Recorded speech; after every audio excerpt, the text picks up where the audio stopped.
Witam Państwa bardzo serdecznie. Leksidor się kłania. Kolejny program, trzeci serwis. Zapraszamy bardzo serdecznie.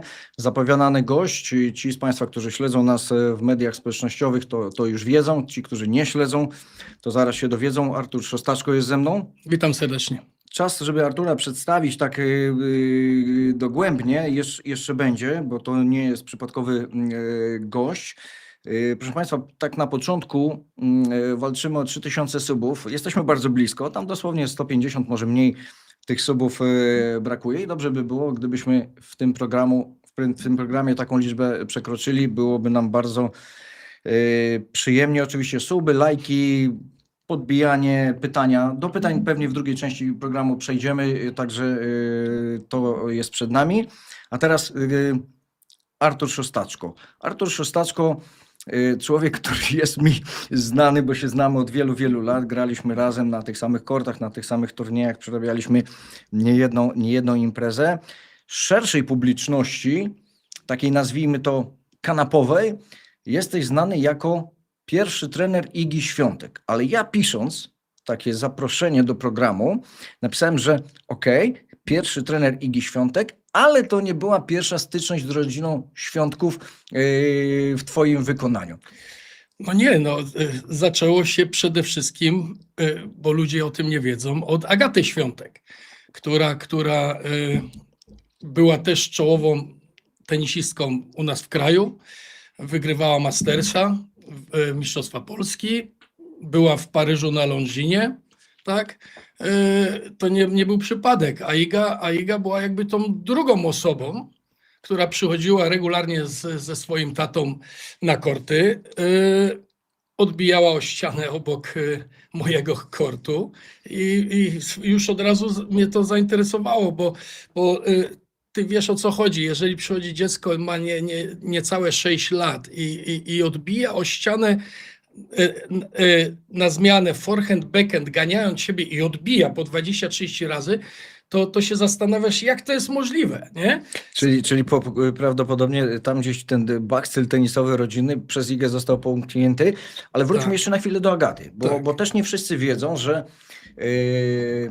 papa Świątek, czyli Tomek Świątek, zaangażowany był bardzo mocno w rozwój Agaty. Dziewczyna, z tego co ja pamiętam, była bardzo duża, miała super warunki, miała te tak zwane gabaryty, idealne proporcje, świetne, grała bardzo mocno w tego tenisa. Jak to się stało, że właśnie Agata trafiła do ciebie? Czy to były jakieś takie koneksje między tobą a Świątkiem? Czy rządził przypadek? Bo wiesz, różnie bywa. Tak, już mówię. Ja odkąd wróciłem z Niemiec do kraju, to od pierwszego dnia gram na korcie numer 18. Wszyscy wiedzą, przy ściance. Warszawianka. Tak jest, czyli za domkiem klubowym. I jest słynna taka, ja Aleję Gwiazd to nazywam, droga z parkingu, który prowadzi do domku klubowego i tamtędy przechodził Tomek regularnie. Myślę, że on sobie upatrzył mnie poprzez przychodzenie i prowadzenie Agatki chyba wtedy do szkółki warszawianki, jeżeli się nie mylę, tak? Bo to nadal funkcjonuje, że on sobie jak gdyby mnie wybrał, tak? No to musiał mnie obserwować, bo one nie były pierwsze, które u mnie wylądowały, bo już w tamtym czasie większość ludzi nie pamięta, ale była Monika Schneider, mistrzyni Polski, tak? Seniorek i 400 WTA u mnie. Była Karolina Kosińska, tak? To była osoba, która była 200 WTA. To nie jest przypadek, tak? Później było paru juniorów i juniorów młodszych, że myślę, że on obserwował mnie i moje treningi i jak to się mówi, podszedł, zapytał, znaleźliśmy na początku, bo Agatka wtedy też była młoda, może miała 9 lat, wiesz, nie pamiętam już tak dokładnie. No to co, 2 razy w tygodniu i tak się zaczęła nasza przygoda z całą rodziną Świątków. A może było tak, że ty masz taki charakterystyczny, chropawy głos jak papier ścierny. Tak. Ja pamiętam, że jak przychodziłem na tą warszawiankę, rzadko, Często nawet wpadałem zjeść, bo ta Jasne, doskonałe jedzonko. fajna jest knajpa. 3/4? Coś Tak. takiego? 4/4. 4/4. Trochę reklamy zrobimy chłopakom. Natomiast i wiedziałem, czy jesteś na korcie, czy nie Tak ma, jest. bo to niosło, Tak niosło po kortach. Więc jeżeli... Okej, zaczęło się z Agatą i tak jak wspomniałeś, ta ścianka, bo zaraz obok jest ścianka. Tak jest. Niektórzy, wiesz, młodsi widzowie to w ogóle nie wiedzą, co to jest ścianka, bo Tak, myślą tak, ścianka, tak, raczej tak, meblościanka. tak, Tak to tak, dzisiaj się odbiera. tak. Natomiast i ty, i ja, i starsi tenisiści, oni wiedzą doskonale, bo myśmy swoje godziny musieli Na ścianie ścianie wytłuc, wygrać tak jest. i przegrać, a ścianka to jest jedyny przeciwnik na świecie, z którym nie wygrasz. W życiu. To wiemy od razu. I jak ta Iga się pojawiła na tej ściance, to czy to przejście, bo wiemy, że Agata nie zrobiła dużej kariery ze względu też na problemy z kontuzjami. Tak. Tam zdaje się, były plecy, było trochę Kolana. kolana, prawda? Przede wszystkim. I czy to było takie płynne, bo ja sam tego nie wiem, bardzo chętnie się dowiem, czy to było takie płynne przejście między właśnie Agata mówi pas, a Iga już jest wdrożona w ten trening, już tego, jak mówiliśmy wcześniej, bakcyla złapała i to tak właściwie bezboleśnie jedna skończyła, druga zaczęła i Właśnie to tak nie poszło? było. No właśnie. U mnie równocześnie ja prowadziłem obie. Obie. Dopiero Agatka przestała swoją przygodę z tenisem, wydaje mi się, jak przenieśli się na korty Mary Warszawa. Wiesz, jak ja przestałem z nimi współpracować. Ale ja miałem je obie. Tam było jeszcze parę dziewczynek podobnego pokroju jak Agatka, bo Agatka powiedzmy była druga, trzecia, ja miałem czwartą, piątą w Polsce jeszcze, że mieliśmy też grupowe treningi. Ale to nie było tak, że wiesz, Agatka przestała grać, a Iga zaczęła. Ja po prostu widząc, co ten mały dzieciak robi na tej ścianie, to mówię do ojca, słuchaj, Tomek, dawaj ją na kort, bo to jest nieprawdopodobne. Czegoś takiego w życiu nie widziałem, tak? No i tak zaczęliśmy, wiesz, raz w tygodniu, później 2 razy w tygodniu, a później doszło normalnie do codziennego treningu, tak? Po godzinie, półtorej, nie? Z jedną i drugą, tak? Dobrze, to teraz tak.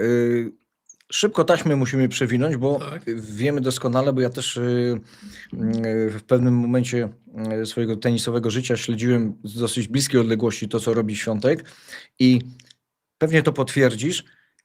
Ta taśma i to przewijanie to znak tego, że ona bardzo szybko robiła postępy. Nieprawdopodobne. Tak mi się wydaje. Tak, no nie, bo nieprawdopodobne. Ja pamiętam Igę dopiero, wiesz, tak bezpośrednio od 11 roku życia, ale pomiędzy tym wiekiem, który wspomniałeś, że ona na tej ściance się pojawiła. Przypomnę no ci, właśnie. byliśmy na tych samych mistrzostwach Polski do lat 12. Ty prowadziłeś wtedy Anię Hertel, Tak. ja byłem z Olą Tomczyk i była Iga. A jakie to były mistrzostwa, pamiętasz? Tutaj pod Warszawą. W Markach. W Markach. Na najszybszym korcie świata. Dokładnie tak. Taraflex szybszy od lodu. Padało, pamiętam. wiadra stały, bo dziurawy dach, ale to było właśnie wtedy. I Iga przegrała, jeżeli się nie mylę, właśnie za nią w ćwierćfinale. A wiesz, że nie pamiętam? Wiem, że Ania była w półfinale i tam były dwie, Kądzieleska i ta druga, wysoka bardzo, Schmidt. taka Schmidt, które były poza zasięgiem. Bo z Kądzieleską przegrała moja. Ale to Iga była wtedy 2 lata młodsza, albo 3. Oli i 2. Tak jest, do tego zmierzamy. A wygrywały roczniki 90-99. Tak jest, że ona już doszła do ćwierćfinału i teraz ciężko ludziom zrozumieć, jak to, no co, każdy gra w tenisa, co to ma za znaczenie? Ma olbrzymie. Tak. Nawet rok, czy powiedzmy 1 ze stycznia, 2 z grudnia, to jest cały rok. Nawet mentalna strefa, to jest przepaść. A ten dzieciak był od większości 3 lata młodszy, od części 2 lata. I ona przegrała w ćwiartce właśnie za nią. No ja pamiętam, no bo byłem tam. Nie? A tego nie pamiętam, zobacz, tego nie pamiętam. Widzisz, no bo mnie bardziej, wiesz, no jeszcze byłem z nimi związany. Tak? Słuchaj, to potem pamiętam te sytuacje z tych turniejów młodzieżowych, takich jak... Dzisiaj tego nie ma, ale kiedyś takim obowiązkowym punktem było otwarcie. Spędzano, wiesz, szczególnie te władze klubu czy województwa. Za naszych czasów to jeszcze z KC ktoś przyjeżdżał pod garniturkiem, krawatkiem i sobie chciał zrobić dobry PR. A tutaj w tych młodzieżowych też zawsze były otwarcia, bo to ktoś przychodził, ważny, wygłaszał parę słów. I właśnie zapamiętałem to, bo tak jak powiedziałeś, u mnie Hertlowa 2000, Świątek 2001. I tam była jedna jeszcze dziewczyna z Poznania, Wiktoria Rutkowska, która miała w wieku 14 lat już 180 cm Tak jest, wzrostu. zgadza się. Wiktorię pozdrawiamy, bo Tak. bardzo fajna, miła dziewczyna. Bardzo fajna. Szkoda, że dosyć wcześnie skończyła Tak. grać. A miała papiery. Miała papiery, jest w Stanach, studiuje, więc bardzo Świetna ładnie dziewczyna, sobie, tak bardzo jest. sobie zaręczona niedawno. A, super. Też Gratulacje. Też tenisistą kolegę Rajskiego. Też pozdrawiamy. Okej, Tak, to też tak. go pozdrawiam. Więc i pamiętam tak, był taki rząd głów wyrównany i było tak, piętro wyżej Rutkowska i piętro wyżej też. Świątek nie była tak wysoka jak Rutkowska, ale o głowę tę Była. pozostałą Tak stawkę jest. przewyższała, no i też fizycznie. I mówiło się tak, popatrz na ojca, a będziesz wiedział, z czym masz do czynienia. No wiadomo było, że jak Agata była taka duża, to Iga raczej Agaty nie przerośnie, bo Agata miała ponad 180. 1,80 m. Tak, 181, dobrze. Ale i tak te 176, natomiast fizycznie 2 razy mocniejszy. 2 razy mocniejsza 2 razy. od stawki. I rzeczywiście ona wdarła się do tego tenisa U14 przebojem bardzo dużym i już późniejsze mecze między właśnie Anią Hertel a Igą, no to wyglądały jak trzecia wojna światowa, naprawdę. Tak. One od początku nie pałały do siebie sympatią za bardzo, bo różnie bywa. Znamy. Bo różnie bywa, bo są obozy Tak jest. rodzinne. Dokładnie. Z lewej i z prawej strony kortu to wiemy, jak to wygląda. Natomiast mecze właśnie przez tą taką sportowość złość, taką troszkę brak sympatii, to się przekładało na fenomenalne widowiska. Tak. I bardzo często ludzie przychodzili, pytali, mówią, to ile te dziewczyny mają lat, że tak dobrze To grają? prawda. 14, 13. Nikt nie chciał wierzyć, że... Bo Hertlowa to malutka, jej w ogóle Dokładnie. dawali ona teraz Że urosła. dużo młodsza była. Tak, jej dawali w ogóle, wiesz, tam 12 lat. Tak. Tak czy inaczej, ta Świątek już, tak jak powiedziałeś, ty wiedziałeś na ściance, Od razu. kiedy grała, jak była malutka bardzo, a tu było widać, że no z tymi warunkami, jak się nic nie wydarzy, to naprawdę Musi wynik zrobić. będzie Wiesz, super grała. Nie? ja śmiało powiedziałem, że ona będzie grała i ludzie patrzyli na mnie jak na wariata, nie? Nawet słynne moje słowa, że nawet jak ją małpa będzie trenować, to ona i tak będzie grała. Oczywiście. Małpa z brzytwą, jeszcze dodajmy. To jest pół żartem, pół serio, ale tak rzeczywiście jest. Wiesz, tak. ona w ogóle niczego się nie bała. Wiesz, i ja miałem też to szczęście, że na przykład na warszawiankę przychodziła Marta Domachowska. O. Przychodziła Klaudia Jans, Ignaciak. No dzisiaj, to tak. Ala Rosolska, bo No tak. stamtąd pochodzi. I wiesz, I Ola Rosolska przychodziła. tak, oczywiście, ale dlaczego ja mówię akurat o tych trzech, no bo najbardziej znane, no i Marta Domachowska oczywiście, No tak. po wynikach singlowych. Tak, Klaudia Jans, finał w Roland Garros Oczywiście, mixta, to dokładnie, postaci znane. dlatego wiesz, fajne było, bo było tak, ja znowu pod balonem, kort numer 16, a często wiesz... Ale to cementowy. Tak, na cementowy. dekoturfie, tak. Okay. A obok 15 w tamtych czasach najczęściej 2 korty stały puste, bo wiemy jakie były czasy przed COVID-em, tak? Albo ludzie byli w biurze, albo dzieci były w szkole, tak? Tak jest. To tylko mógł zawodnik przyjść o tej porze i zacząć trenować. I wiesz, i ja wykorzystywałem te kobiety. Mówię, słuchaj Marta, kurczę, przyszłaś wcześniej, zobacz, mała tam próbuje, weź z nią poodbijaj. Zero problemu. Ona z każdą z tych dziewczyn wchodziła na małe karo, no bo wtedy grała jeszcze na ale przebijała jak wiesz, równy z równym. No śmiesznie to zabrzmi, ale bezbłędnie biegała, przebijała, cały czas uśmiechnięta, wiesz, 2 kity latały, wiesz, jak Pippi Langström, nie? Ona była strasznie zajadła i to jakbyśmy przeskoczyli, bo ile miało lat, jak przestałeś trenować? No wiesz co, właśnie po tych mistrzostwach polskich, gdzieś 9 i Agatka tam już 13-14, tak to mniej więcej wyglądało. Bo później ten etap chyba Piotr Kaznowski, albo się mylę. Michał Kaznowski. Tak. Parę lat fajnej roboty. Szkut, nie? Wiadomo. Tak, a później ona przyszła do nas do WSG, akurat to były takie czasy, że wspólnie z Arturem Bochenkiem, tam jeszcze Bodek Leśnodorski, WSG, cała ta otoczka i ona się znalazła pod naszymi skrzydłami.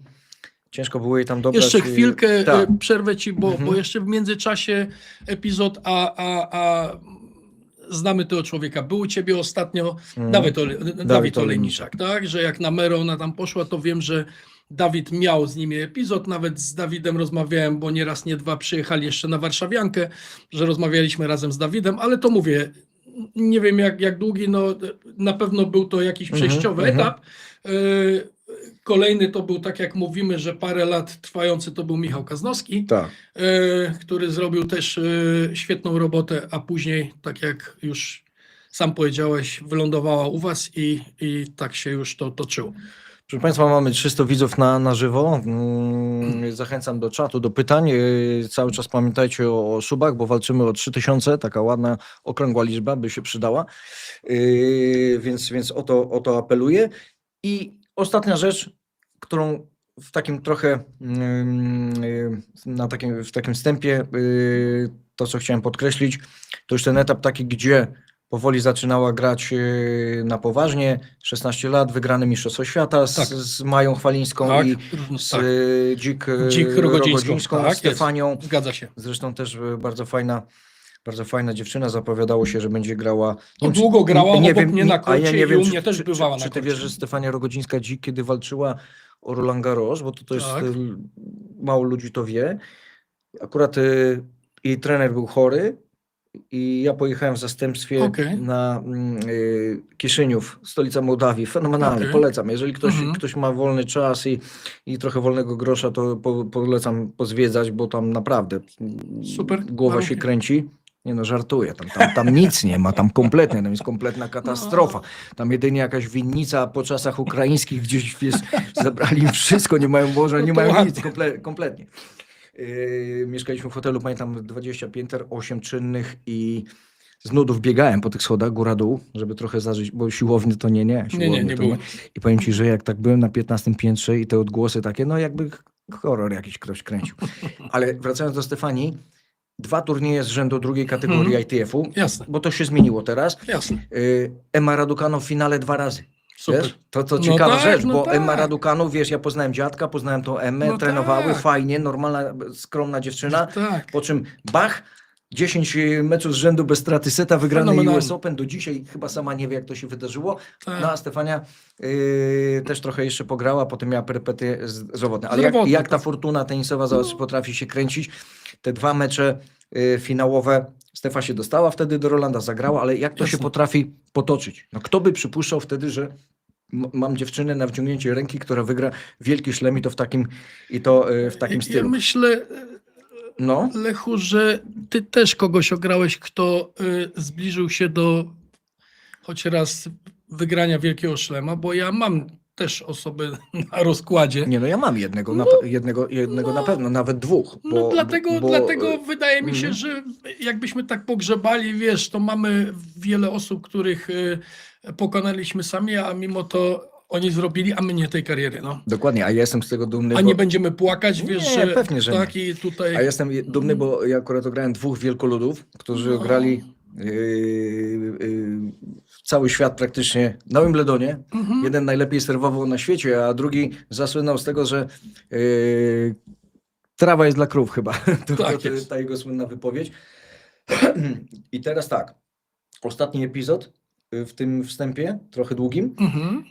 Czasy, kiedy ja akurat byłem wtedy na Legii dyrektorem sportowym, bardzo fajnie się to rozwijało. WSG, wyglądało to super. Obserwowałem, wyobraź sobie, że ja, człowiek, który nie lubi takiego reżimu, wiesz, korporacyjnego, zebrań i tak dalej. Ja jestem raczej dusza artystyczna, siądę na rower, pojadę na cały dzień i mnie nie ma. Słuchaj, chcąc, nie chcąc, musiałem 7 rano robić zebrania dla ekipy. Mieliśmy ponad 20 trenerów i z tym całym sztabem były zebrania kto, gdzie, z kim, po co, gdzie jedzie, gdzie nie. Niesamowicie, że to się rozrosło. No tak, bo w pewnym momencie też wylądowaliście częściowo u nas na kortach. No ale nie, to już później, to już nie brnijmy, bo to już był, te wasze korty to było koło ratunkowe i prawie ostatnia deska ratunku. Natomiast wtedy w tym rozkwicie, to ja pamiętam te pytania, Boguś Leśnodorski, bo myśmy byli takim jednym organizmem. Duża Legia, mówiło się duża Legia i mała Legia. Za płotem sąsiedzi, wiesz, wszystkie mecze piłkarskie. Córka Botka grała u nas w tenisa, w klubie. I jak już przychodziło do dużego grania, to pytań typu, i to takich, wiesz, 1 na 1. Przychodził Włodek, mówi, słuchaj, ona będzie grała w tego tenisa? Wiesz, bo to co innego ścianka, a tu No ci tak. człowiek, który No. stoi za największym klubem piłkarskim Tak. w Polsce, Tak. zadaje takie pytania, mówi, powiedz, czy warto w nią inwestować? Ja mówię, Tak. kurde, powiem, że tak, no to okej, zainwestują, nic nie A wyjdzie, jak nie to wyjdzie? będę musiał uciekać. Tak jest. Do Mołdawii, do Kiszyniowa. Tak tam, jest. tam 100% bym robotę znalazł. Albo Rumunia, Mamaja. Też, Albo ja Mamaja. grałem przez przypadek, tam też nic nie było. A jeździłeś tymi czterokołowcami, Tak jest, jeździłeś ale po dolarze dramat. za cały dzień. Tak, ale dramat tam. Ale to Dokładnie. Nie, można się tak, pośmiać tak, dzisiaj. było kilka dramatów. Wracając, mówię do Botka, mówię, słuchaj, no jest wielka szansa i ręki nie dam uciąć, ani głowy tym bardziej, że ona to zrobi, bo to jest dla mnie kwestią czasu, bo różne rzeczy się mogą wydarzyć, kontuzje, to... Jasne. Pamiętasz, jak w WSG dostała od nas dziką kartę, przegrała z tą Włoszką, mała leworęczna, taka, ona do Ja ćwierćfinału ci przypomnę doszła. jedną rzecz, Mhm. bo ty mówisz kontuzje i tak dalej. Przecież Iga w wieku chyba 16 lat miała bardzo poważną No, ale kontuzję stopy. o tym zmierzam. A, okej. Skończył się ten mecz No. z Włoszką. Jak ona się nazywała? Poprosimy naszego tutaj Nie pamiętam, ale wiem. człowieka na uchu. I właśnie wtedy To było- złapała chyba kontuzję. i zakończyła po mecz-bolu, Tak, poległa od razu, Tak. na leżąco nie Tak. wstała. I za 2 dni już miała operację stopy. Tak, no, bo 8 miesięcy to trwało. Jacek Tak. Jaroszewski ją operował. Też Tak. pozdrawiamy serdecznie, Tak bo on jest. przyjacielem Legii, trenerem Tak, pierwszej tak, drużyny. tak, potem, tak, ale- to wiadomo. ale mówię, to jest poważny cios też, nie? I to był taki moment właśnie, o którym ja rozmawiałem wcześniej z Leśnodorskim. Mówię, Tak. Bodzio, wiesz, zdarzy się taka sprawa, Tak. fakt, że mamy najlepszych specjalistów i szybko dziewczynę można doprowadzić. Ona Tak. tydzień po operacji już tam siedziała, jak Thomas Muster kiedyś, Jasne. pamiętasz, I odbijała po operacji oczywiście. już odbijała Oczywiście. i było fajnie, natomiast ja powiedziałem jasno, będzie grała, kwestia czasu, Tak jest. bo ma fizykę nieprzeciętną, Nieprawdopodobne. zacięta jest Tak jest. jak Mało kto. Paul Silver, mówiło się za naszych No, czasów Tak, tak, i to musi dać efekty. tak jest. Właśnie to, bo różne rzeczy mogą się wydarzyć. Spadnie ci przysłowiowa cegła, jak będzie przechodził pod rusztowaniem i co na to nie masz wpływu, Nie żadnego. ma. Więc tutaj było ok. Dobra, teraz jeszcze chcę wrócić, Mhm. ponieważ jestem przekonany o tym święcie, że część naszych widzów, słuchaczy, bo okazuje się, że bardzo dużo ludzi nas słucha jeżdżąc samochodami, wiesz, po prostu nie robimy podcastu, ale okazuje Super. się, że mamy wielu takich właśnie takich kibiców.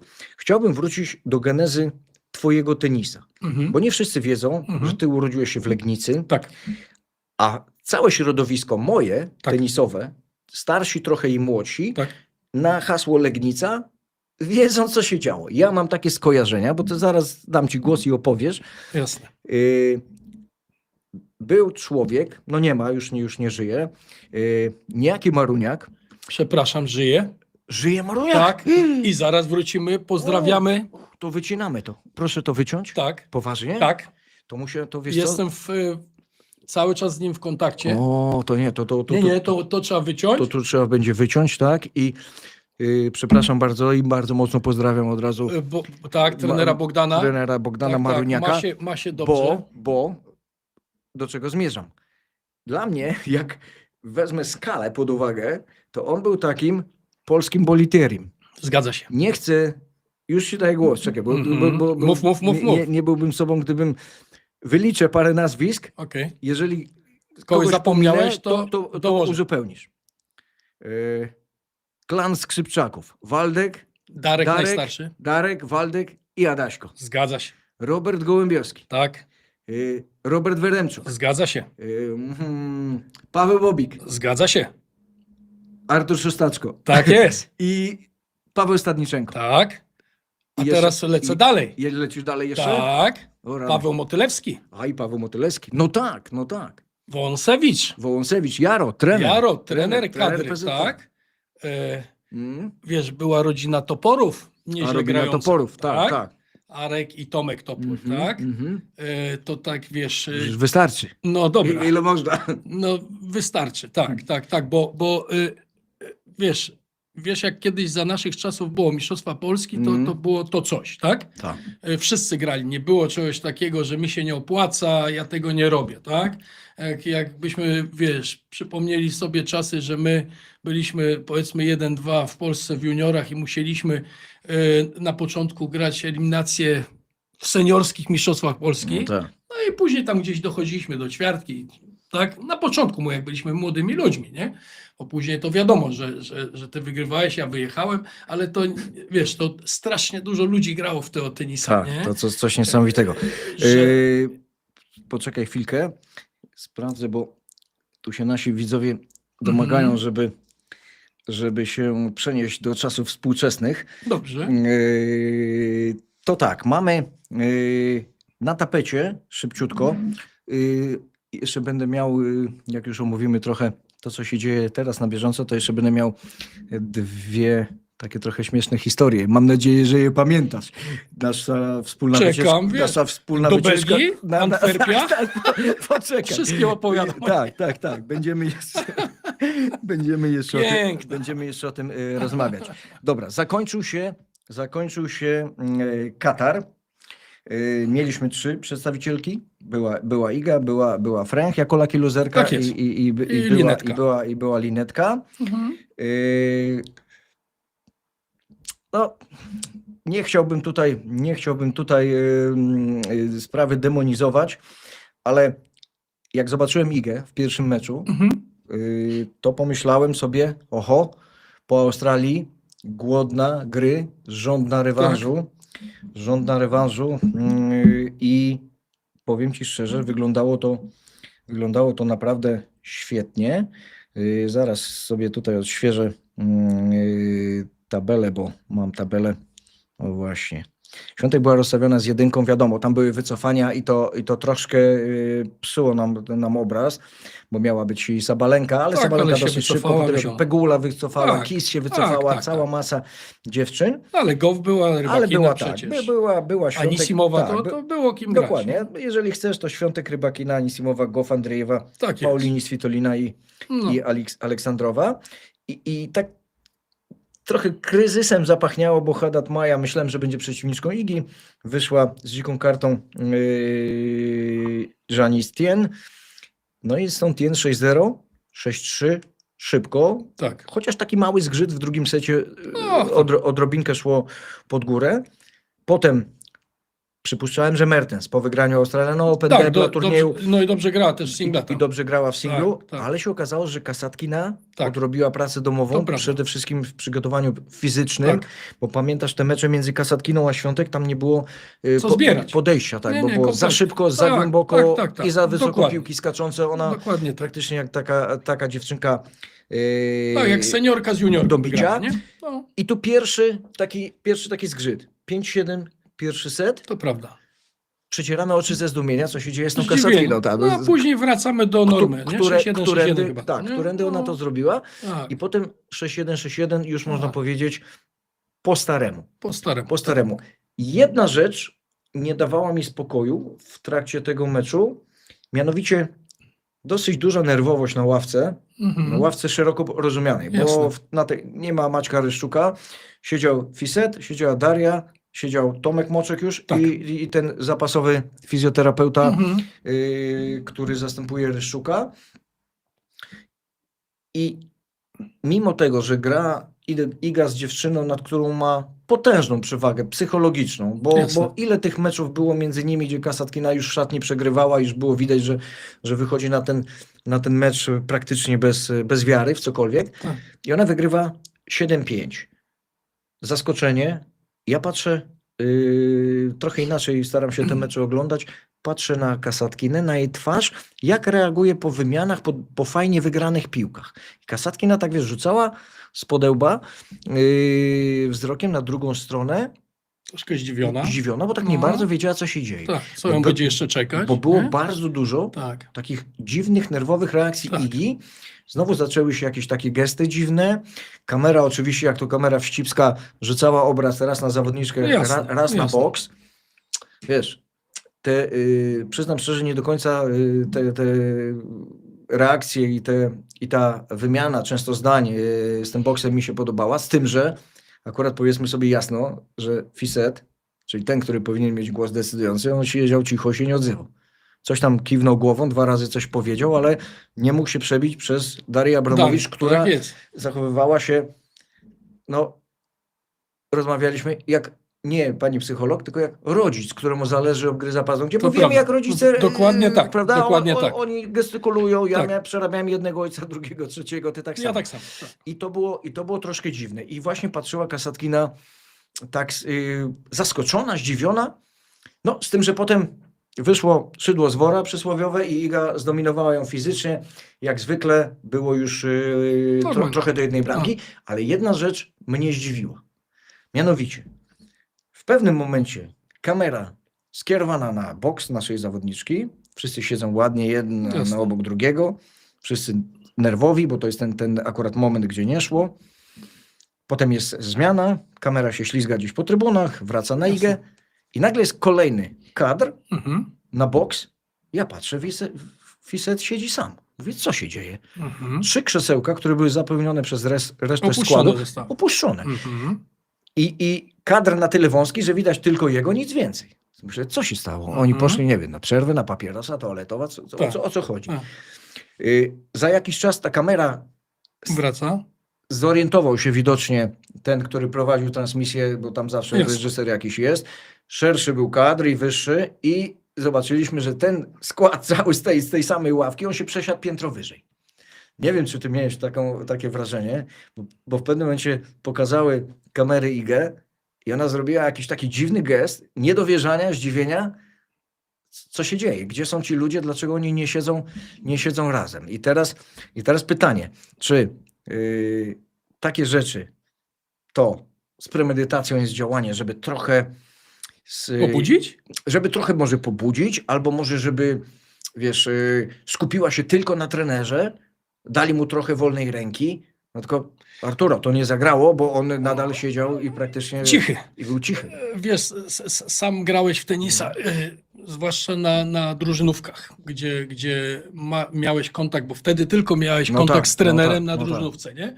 Teraz już możesz podpowiadać, tak? Jak jesteś po stronie, gdzie twój boks, to gadają, wiesz, wymiana i tak dalej. Zmieniło się całkowicie, czyli zawodnicy mają dużo łatwiej, nie? A niektórzy nawet mówimy, że nie potrafią już samodzielnie myśleć, nie? No tak, tak. I mam troszeczkę wrażenie, że Iga za bardzo teraz wierzy w to, że to, co dostaje z boksu, to jej to wystarcza. A okazuje się nie do końca, nie? Bo widzimy po wynikach. A ta nerwowość, przecież sam wiesz, nerwowy jesteś, jak czujesz się niepewny na korcie. Tak? Tak. Teraz pytanie, skąd się bierze u niej niepewność?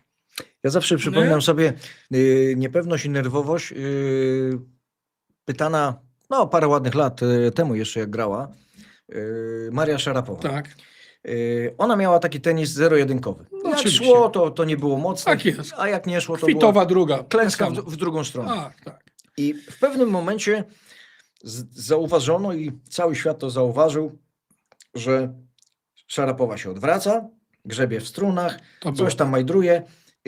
To trwa, nie było tych zegarów, 25 Nie. sekund, ale Chwilę. w rozsądnych takich przedziałach czasowych ona Tak się jest. i wracała zupełnie inna. No i To prawda. pytano na konferencji, co się dzieje. A ona odpowiedziała, współpracuje z psychologiem Mhm. i on znalazł dla mnie kilka metod, Metod. żeby się odłączyć. Tak jest. Od Rozumiem tego to. wszystkiego, co się dzieje. Mam zmieniać struny, A. mam coś tam w rączce pogrzebać, mam zamknąć oczy, oddychać samym nosem. Włosy przeczesać. włosy, Tak tak, jest. No coś wszystko swojego. miało Co, być. tak. I wracała i już I miała była jak inną zawodniczką. klapeczki To na prawda. oczach i To prawda. miała inną, To prawda. inną zawodniczką. I teraz właśnie, ponieważ to nie jest tylko moje spostrzeżenie, to praktycznie już w tej chwili dyskutuje o tym cały świat, bo my, Mhm. jako rynek tenisowy polski, to w tych komentarzach w stosunku do Igi, do Darii Abramowicz i do całej Tak. reszty, to jesteśmy tacy malutcy, To naprawdę. prawda. To Bo prawda. ktoś, kto ma media społecznościowe rozszerzone na anglojęzyczne Tak jest. w szczególności i języki, Tak. no to wie, co tam się dzieje. To Tak i tak szczęście, że my tego nie przekładamy 1 do 1, bo wtedy dopiero byłaby chryja. Ale wiesz, wracam jeszcze do twojego właśnie pytania i się zastanawiam. Albo to jest, tak jak powiedziałeś, celowe, Mhm, tak, ruch, mhm. ale to musiało być ustalone Ustalone. gdzieś tam na dole, a z drugiej strony ja nienawidziłem. Jeżeli trener ze mną już był, Mhm. to musiał być tam, gdzie od początku. Bo wiesz, Ale Fiset został na swoim miejscu. on został, Tak. ale reszta, wiesz, Ale ekipy, reszta, wiesz, mhm. i zaczynasz właśnie zastanawiać się, bo ona troszkę była zdziwiona, o co chodzi, nie? Tak, faktycznie. To teraz pytanie, czy oni to ustalili, czy nie? To by było pytanie do niej albo do kogoś z teamu, ale ja sam jako zawodnik tak miałem. Albo jesteśmy razem No tak. i czy jest dobrze, czy źle. Mamy kontakt, bo tylko mogłeś mieć wzrokowy kontakt, bo nie było Na gesty, podpowiadania. prawda? Jakaś Gest zaciśnięta ewentualnie, pięść, tak, coś. dawaj dalej, Tak, coś, tak. wiesz, albo było, nie? Mhm, Come on, lecimy mhm, dalej. mhm. Najgorsze by było właśnie dla mnie, jak w pewnym momencie bym spojrzał w kierunku trybun i tam by tej osoby nie było. To albo jesteśmy razem, No tak. albo od razu ustalamy, trener się nie denerwuje, zostanie sobie, a ja sam rozegram swój mecz, tak? No tu oczywiście rozmawiamy o najwyższym, wiesz, grze w tenisa, wiesz, WTA 1000 turniej, no to No nie tak, ma, że tak. trener sobie zostanie w domu, ja pójdę sama zagrać. Nie, Czegoś no takiego oczywiście. nie ma, tak? Ale to jest ciekawa sprawa, czy to jest świadomy ruch, czy po prostu tak jak mówisz, kamera no znika z boksu, czy tam coś nie zaszło, tak? Między właśnie trenerem No a tym, właśnie. że ustalili, słuchaj, ja chciałbym sam poprowadzić Igę teraz dalej w tym meczu, nie? I podejrzewam, że tak mogło być, nie? Mogło być, tak. Chociaż nie wygląda mi Fiset na człowieka, który miałby jakąkolwiek siłę przebicia, wiesz, w tym boksie. To tak na, to tak na wiesz, marginesie. no tak jest, ale Dobrze, to nie chcę teraz, go skreślać. No. to teraz zostawiamy Kasatki Neto 6-1, 6-1 Tak. zgodnie z planem. No i Maria Sakkari. Sakkari, która walczy o powrót do bardzo dużego tenisa. Miała w poprzednich imprezach przebłyski, ale to były przebłyski. Australian Open pewnie nie poszło tak, jakby chciała, ale to trochę było jeszcze za mało i tenisowo, i fizycznie. Widać, że też bardzo solidnie przepracowała ten okres przygotowawczy, bo wszystko można powiedzieć o Sakkari, ale nie to, że fizycznie jest nieprzygotowana. No To nie. super, tak. To raczej nie. Tam bardziej te techniczne sprawy zawsze były jakieś takie małe niedoróbki, że ona przy dużej nerwowości sobie właśnie nie radziła. Bo często jest tak, że jak zawodnik ma super technikę ustawioną, no to jak jest zdenerwowany, to mu łatwo wyjść z tego kryzysu. Tak, Jak ma jakieś oczywiście. błędy techniczne, które...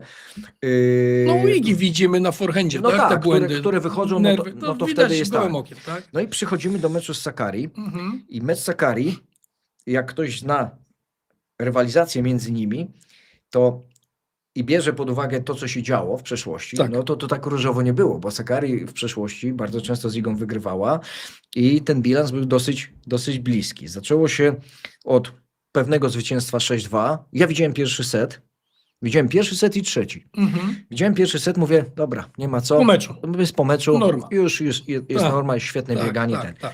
I wróciłem do domu idealnie w momencie, kiedy się zaczynał set trzeci.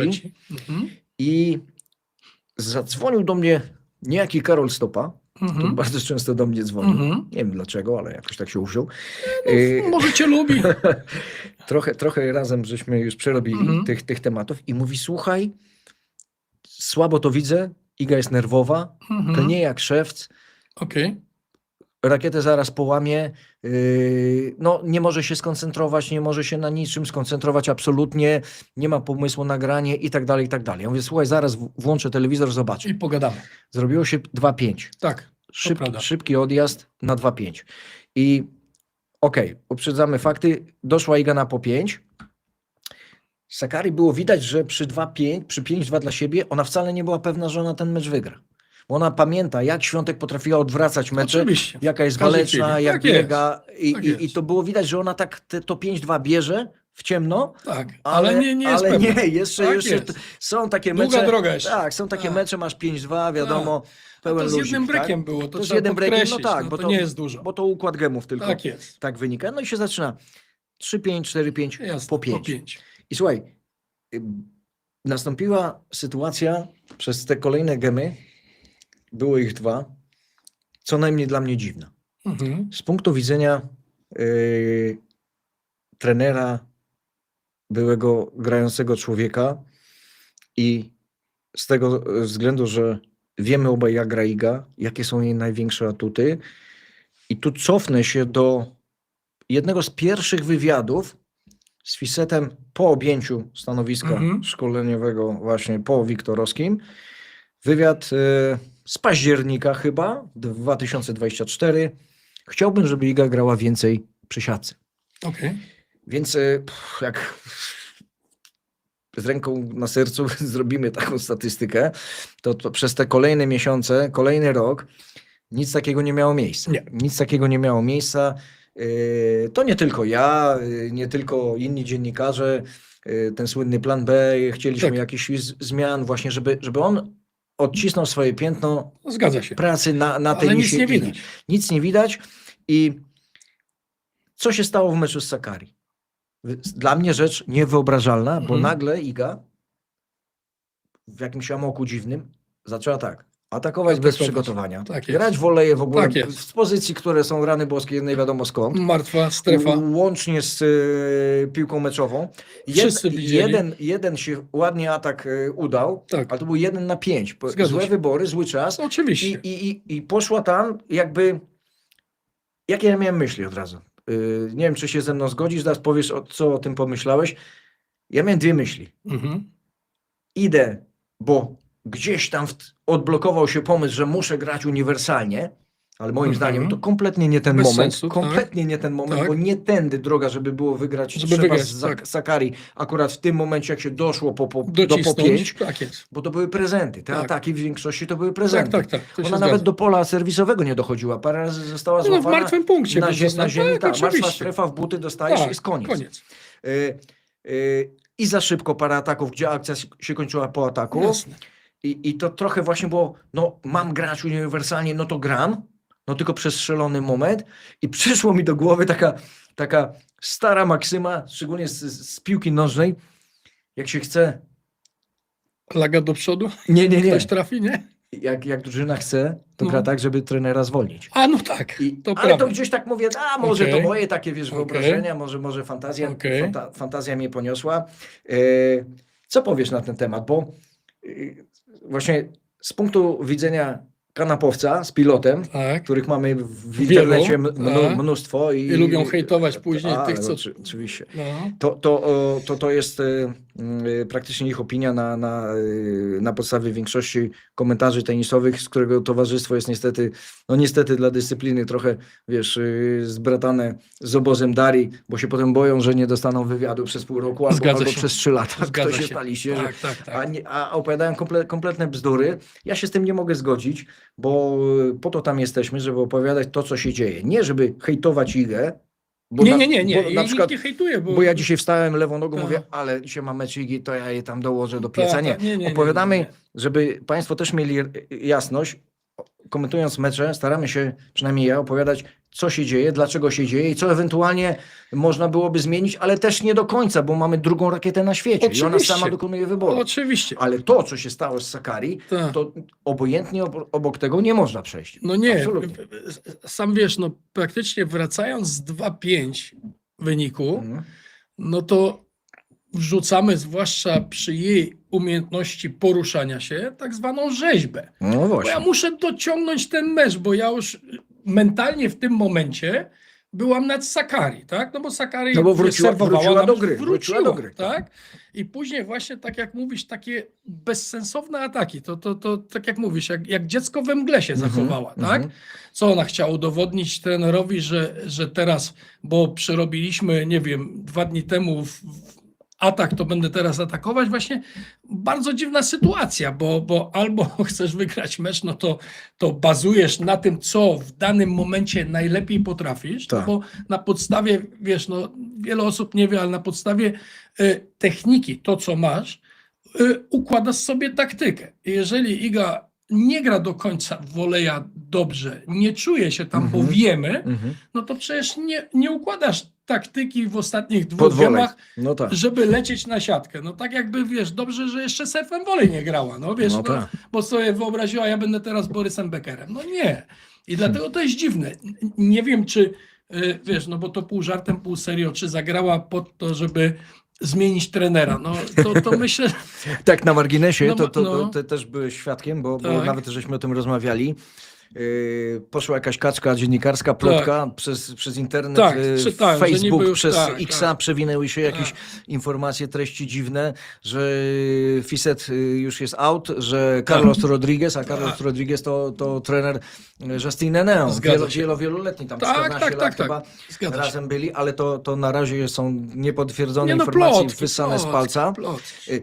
To, że Fisset się pożegna z teamem, to cały czas jest możliwe, bo wiesz, to życie To nie znaczy znosi prędzej próżni. czy później na pewno i każdy Tak. z trenerów zna tą historię. Oczywiście. To nie ma dożywotniego kontraktu, nie? To bo jestem zawsze szczery, Mhm. jak na niego patrzę, na te reakcje, Tak. bo wiesz, strasznie złośliwy kamerzysta i cały scenarzysta tego widowiska z Doha był, bo łapał takie obrazki, a to pokazał dłoń, wiesz, Fisseta, Okej. gdzie te rączki latały, paluszki się trzęsły. Nie wygląda na człowieka dzisiaj, Żeby był pewny. żeby był swojej pewny posady. Raczej No. wygląda mi na faceta, który naobiecywał wariantów B, wariantów C, A nic nie wyszło.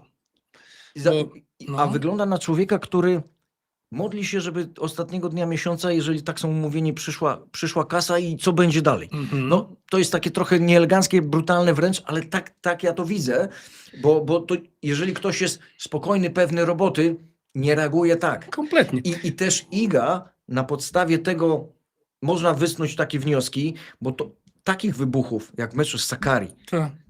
tej złości, tych gestów, tej dyskusji zupełnie, bo to jest dziewczyna, która raczej Wiesz co, jest właśnie skoncentrowana o i to gra. chodzi. Nie? Właśnie o to chodzi. To przerwę ci tutaj, bo tu się zgadzam w 100%. Końcówka z Tomkiem Wiktorowskim tak samo wyglądała. Jak sobie ludzie przypomną. Tam nawet doszło do tego, że A mecz Iga... z Ostapienko w US Open? Tak, ale 1-6 w trzecim. dokładnie, ale chodzi o to, że Iga, ja już nie pamiętam, ale połamała rakietę. No. I ja w wywiadach mówiłem, nie poznaję Igi, to nie jest Iga. Wiesz? I teraz mamy jakby powtórkę z rozrywki troszeczkę, tak? No tak. Dużo klnie, Tak. tą rakietą, wiesz, już tam, nie? Jest Trzepie, blisko, tak? tak. I tak jak mówisz, że trener siedzi i się modli, nie? Może jesteśmy w błędzie, ale wiesz, że tak do końca to się nie mylimy. Symptomiki chyba. są, są. I tak samo tak z niczego się nie bierze, że wiesz, on zwolniony, już kolejny trener. Ja dzisiaj nawet czytałem, że pomysł jest taki, żeby dobrać kolejną osobę do Fisseta jeszcze. Ja kiedyś, wiesz, nawet w wywiadzie powiedziałem, pod warunkiem, że one się lubią.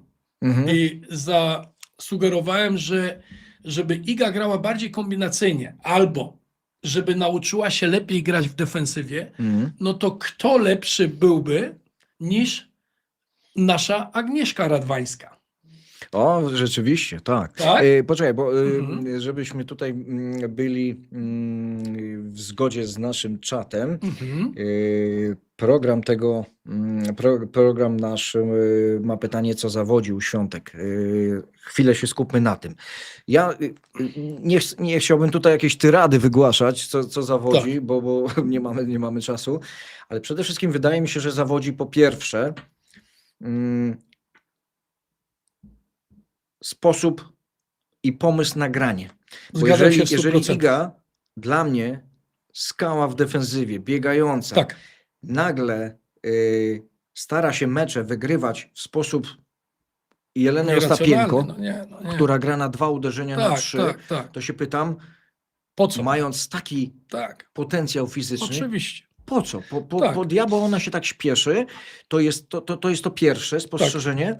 Po drugie, wydaje mi się, że jednak na twoim miejscu siedział Karol Stopa i on powiedział wyraźnie, ja się z tym zgadzam absolutnie, sprawy mentalne. W głowie u Świątek, jak jest niepokój, niepoukładane rzeczy, to Tak. się przekłada od razu na tenis. Tak jest. I wiesz, czego mi brakuje? Właśnie wracamy do tego momentu szczytu formy, kiedy ona z Wiktorowskim biła te rekordy, 37 wygranych, No, wiesz, zgadza się. przegrywała seta, myśmy mówili, dobra, za 5 I minut tak wygra. i tak wygra, Jasne. i tak było. Jasne. Poziom jej biegania, Tak. poziom ślizgania się po Tak. korcie, poziom Tak. determinacji Tak. w defensywie. Żeby kiedyś skończyć Igę Świątek, to trzeba było uderzeń rybakiny i to 2 metry sprzed siatki. I to Dokładnie. nie raz, a ze 3 razy trzeba było, bo ona wszędzie się doślizgnęła jak ten Djokovic Tak. wąż, gdzieś tam tym ślizgami i wszystko wracało. Tak. I to powodowało, że te dziewczyny z drugiej strony, które naprawdę potrafią grać, one były załamane, że trzeba ją kołkiem osinowym dobijać. Tych 2 rzeczy przede wszystkim bardzo mi brakuje. Nie ma. Bardzo mi brakuje. Ja tu się z tobą w 100% zgadzam, tak? Ta strona mentalna jest słabsza, no bo wyniki są słabsze. Czyli Iga przestaje czuć grunt pod nogami, tak? A z drugiej strony, dobrze mówisz, ja też raz się wypowiedziałem, że mając takie możliwości biegowe, fizyczne, to Idze wystarczyłoby biegać nawet 2 metry za linią i grać Same trochę kontry, wyżej. same kontry. Tak, Tylko. Tak. Lewa, prawa, forehand, backhand, topspin, żeby odskakiwał do boku, skakał wysoko, nie mają z czego uderzyć. Jak będą próbować, to co druga to będzie w płocie. I to co mówisz, 2 lata temu ona na doślizgach dojeżdżała, ją trzeba było po prostu na 5, na 6 razy Tak. zabić. Teraz mamy wszyscy wrażenie, że ona się śpieszy. Wiesz, ja też wypowiadałem się, że nie podoba mi się jej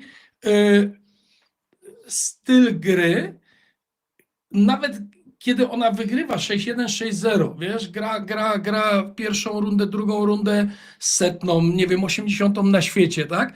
Ona gra zawsze to samo, czyli na łubudu. Jedna Madziol 127, Tak. która nas obserwuje i Tak. bardzo, bardzo serdecznie pozdrawiamy. Fajnego newsa podesłała. Nie wiem, czy słyszeliście, ale Dawid Nalbandian został trenerem Grigora Dimitrowa. Fajne.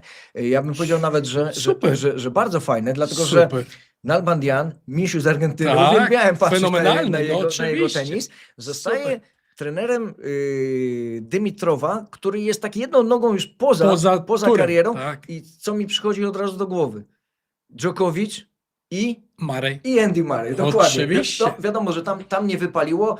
Tutaj mamy też trochę skrajnych Nalbandian, taki grający, wiesz, poukładany, fajny tenis. Chyba na jego tle Grigor bardziej dynamiczny, bardziej ofensywny. Zdecydowanie.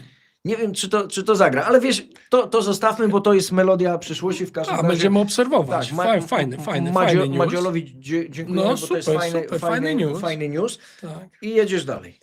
No i mówię, wracając do Igi, to ona powinna właśnie na tym bazować.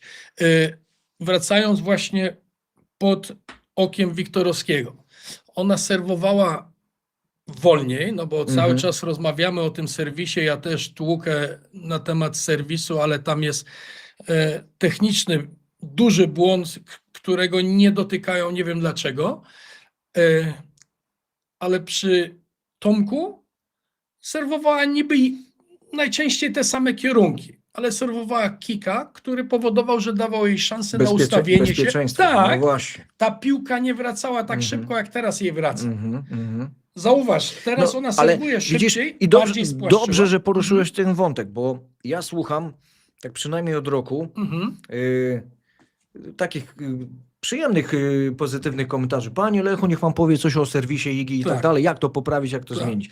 Ktoś powie, no tak, serwisu nie ma gry. Guzik prawda, bo jedną rzecz zauważmy. Dzisiaj w tenisie męskim są gracze, tacy jak Hubert Kurkacz, do którego jeszcze dzisiaj dojdziemy, tak jak Opelka, tak jest. tak jak x jeszcze ludzi, którzy serwują jak z armaty, Zwierew przecież. Zwierew. Oczywiście. To są ludzie, którzy jak wchodzisz z nimi na kort, to wiesz, że 20 asów wybierzesz. jak nie więcej, Jasne. x piłek nie wróci, bo tam Oczywiście. muśniesz, albo dasz krótki return i cię zabiją. Tak to jest. jest tenis męski. Tak W jest. tenisie damskim, żeby wszyscy dobrze zrozumieli, są, ja wiem, 2, może 3 tenisistki, które możemy traktować w podobny sposób. No to wiadomo, to jest Rybakina, Sabalenka, Tak. ale też nie do końca. Nie, bo ona od zeszłego roku... Mboko, Wiktoria Mboko. Mboko, tak ona jest. potrafi wychodzić asami bez zmrużeniem oka. To prawda. Peyton Stearns to jest zawodniczka, której No tak, tylko serwis wiemy. praktycznie, Tak, jeden z tak, najszybszych. Tak. Ale to jest koniec. I żeby było Tak. jasne, to nie jest przyczyną słabszej gry Świątek serwis, tylko forehand jest jej. To jest kolejna rzecz, ale mówię, ona nie, to znaczy dobrze, że próbują jedynkę wprowadzać, ale jak nie masz pewności, to ta jedynka jej nic nie daje, Nic bo nie daje, ona dokładnie, i tak jak dokładnie. podkreśliłem, że ma błąd techniczny. No ty będziesz rozumiał, bo jeżeli przeciągasz prawą nogę i otwierasz całe ciało, zanim uderzysz piłkę, to z całym szacunkiem no nie osiągniesz 190 km na godzinę, tak? A tak niestety wygląda u Igi. Czyli teraz muszę zmieniać więcej kierunki, a przede wszystkim dać więcej rotacji, żeby mi dało więcej czasu na granie drugim, trzecim uderzeniem. Nie? Dokładnie tak. Tu ci przerwę, Nie? bo mamy Dobra. rekord na żywo, ponad 600, prawie 640 Super. osób na żywo. To jest Dziękujemy. bardzo fajna informacja. Prosimy o więcej. Przypominam Państwu, suby, kciuki w górę, komentarze, lajki, co tam się tylko komu podoba, bo to nam się bardzo przyda. Kamil B 4939. Iga stara się grać defensywnie, ale jej to nie wychodzi. No tu się chyba trochę przestrzelił. Ale to ja nie wiem, gdzie ona gra Właśnie. defensywnie. Tutaj Kamilka No nie, to albo on nie do końca się zgadzamy. może nie ogląda tego samego, co my, wiesz, Może ale, tak, ale to tak. nie ma problemu. No. Nie, no oczywiście. I słuchaj, czekałem na ten moment i to jest chyba najbardziej odpowiedni moment, bo właśnie a propos opinii, Tak. to, że Kamil ma taką, Nie ma a my mamy problemu. inną. Świętej pamięci Maria Czubaszek, którą Tak. miałem okazję poznać i się tak. cieszę, bo rzeczywiście postać no mega, Top. mega kozacka.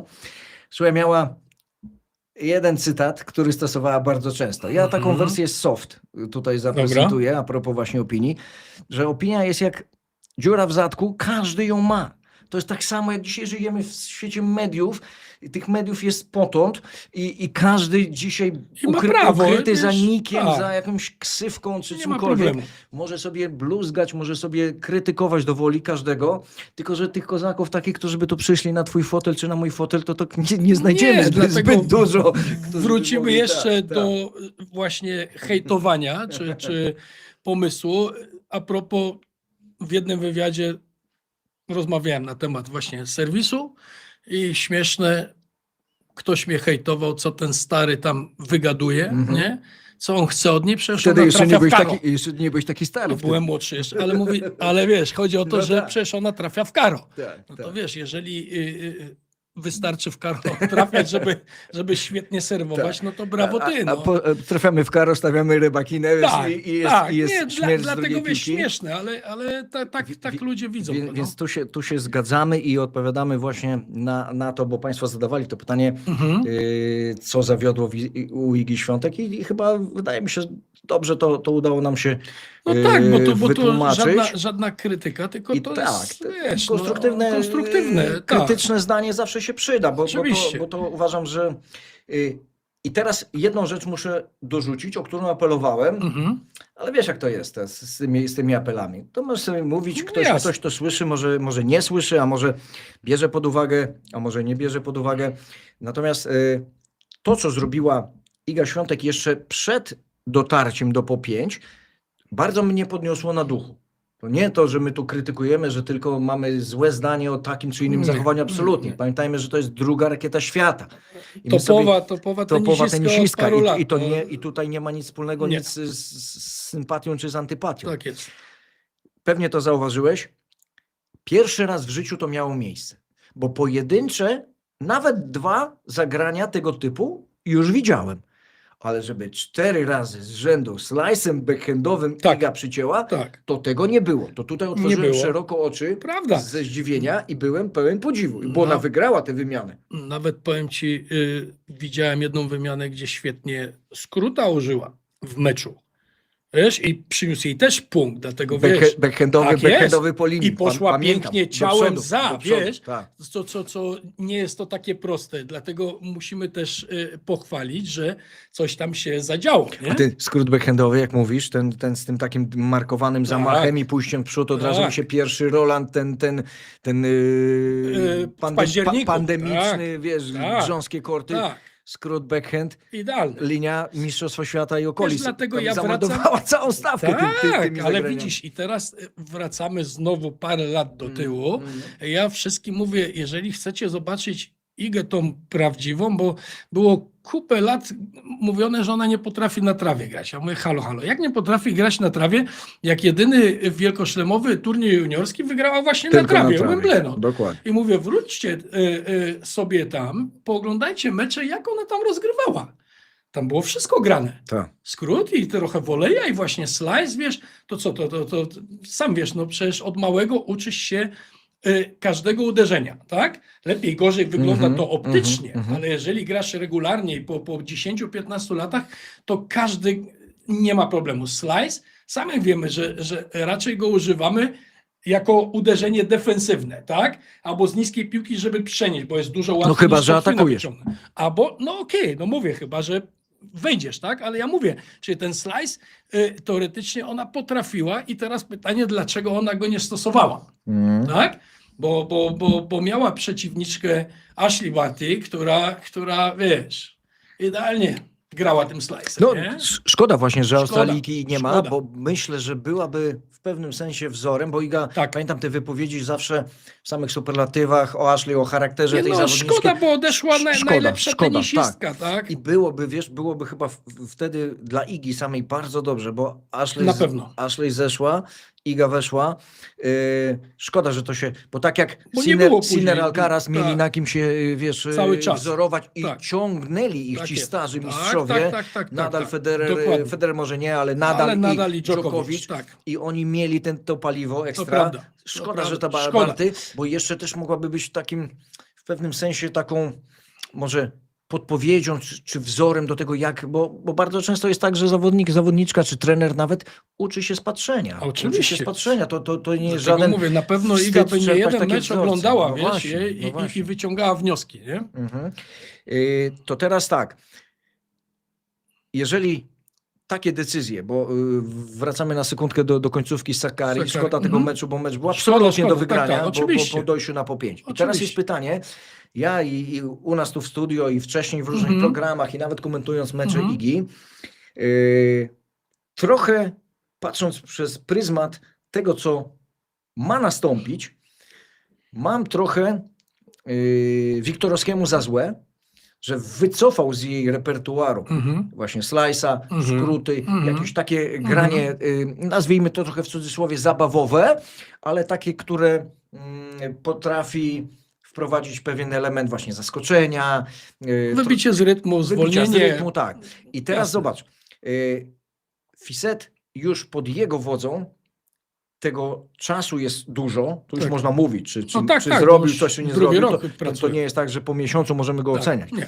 Natomiast zobacz, ile było spotkań wygrywanych gładko, sety do 0, do 1, jaki to jest, to mnie boli cały czas, jako człowieka, który trochę w tenisa potrafi grać, to mnie boli, bo to był poligon doświadczalny. Ile takich spotkań? Ja myślę, że dziesiątki takich spotkań miały miejsce, że Iga trzymała się kurczowo swoich atutów. Bieganie, rzeźba do końca, prawda? Mocne tempo. Forehand, backhand z całej A siły. można to było tak. nawet, poświęcając ze 2-3 gemy, I tu pójść się do zgadzam przodu, z tobą. pójść, zaryzykować, uśmiechnąć się Tak po zepsutym, jest. iść dalej. Nie ma A problemu. gdyby, jeżeli prowadzisz 4-0 dla przykładu, no to poświęcić 2 gemy z jej umiejętnościami, Zero problemu. z tym returnem, z tą siłą, no Tu przecież parę minut temu już ci powiedziałem, że nie podoba mi jej styl gry właśnie z takimi zawodniczkami. Ona gra wszystko na maksa. Mhm. Nie wykorzystuje, bo ona to powinna traktować tak, jak już powiedziałeś, treningowo. Mam przewagę, mam 4-0. Przecież czujesz na korcie, że przeciwniczka nie może ci w ogóle zagrozić. Czyli właśnie tam kombinujesz. Jak wyjdzie super, bo będziesz widział i będziesz łapał pewność tych uderzeń, tak? No Bo tak. to chodzi, bo ja to trenowałam, widać, że ja to mogę grać, a nawet jak raz czy 2 przestrzelisz, co się stanie? No nic się nie Gema stanie. przegrasz No właśnie. 2, To takie- komu chcesz udowodnić, że 6-0, 6-0 ograsz setnego? No nie, No nie ma tak. wiem, no nie ma to żadnego znaczenia. I to właśnie świetny poligon doświadczalny, Tak. który został zaprzepaszczony, Tak. bez 2 zdań. 100%. Tutaj nie ma co dyskutować, Tak. bo mówię, ja bym wolał zobaczyć Igę, która nagle, wiesz, przypływie jakiegoś szaleństwa łańskiej fantazji, gra slajsa, biegnie do siatki, psuje wolej Na i przykład. uśmiecha się od ucha do Tak. ucha, bo na tablicy wyników jest 6-2, 3-0. Tak, A nie tak. 5-7, 4-5. I ona wtedy, to co się stało w meczu z Sakari, to w ogóle jest niedopuszczalne. Dlatego też, to jest, wiesz, to tego nie powinno mieć miejsca. poruszyłem ten temat w jakimś wywiadzie właśnie, że Iga powinna wziąć przykład, jeszcze wtedy Federer grał, Mhm. z tych trzech. Jak oni zaczynają pierwsze rundy w wielkoszlemowych turniejach. Przecież żaden z nich nie gra na 100%. Oszczędzają siły, no bo wiesz, 7 meczy, No do tak. 3 wygranych Nie, setów. nie na darmo, ja zawsze Dżokowicza nazywałem mister ekonomia. I bardzo dobrze. Profesor ekonomii. Tak, chodząc. a Roger co? Nic nie, Grał nic nie pokazywał, a nic, wygrywał. grał No sobie właśnie. do po 4 i wtedy, wiesz, przycisnął 6-4 Tak. i później zaczynał drugiego seta, ale tam było kombinacje. Przecież było widać nawet z meczu na mecz, bo wiesz, ludzie inaczej oglądają mecze niż my, tak? Mhm. Tam było widać, że na przykład Djokovic już przed półfinałem, nie wiem, na przykład miał mieć Mareja, bo Marej już wygrał. Przecież on już ustawiał sobie kierunki. Pod Mareja. A jak? Przecież on już trenował, to było widoczne. Oczywiście nie cały czas, ale on wiedział, czy jak będzie nadal, dokładnie to samo i nadal, no.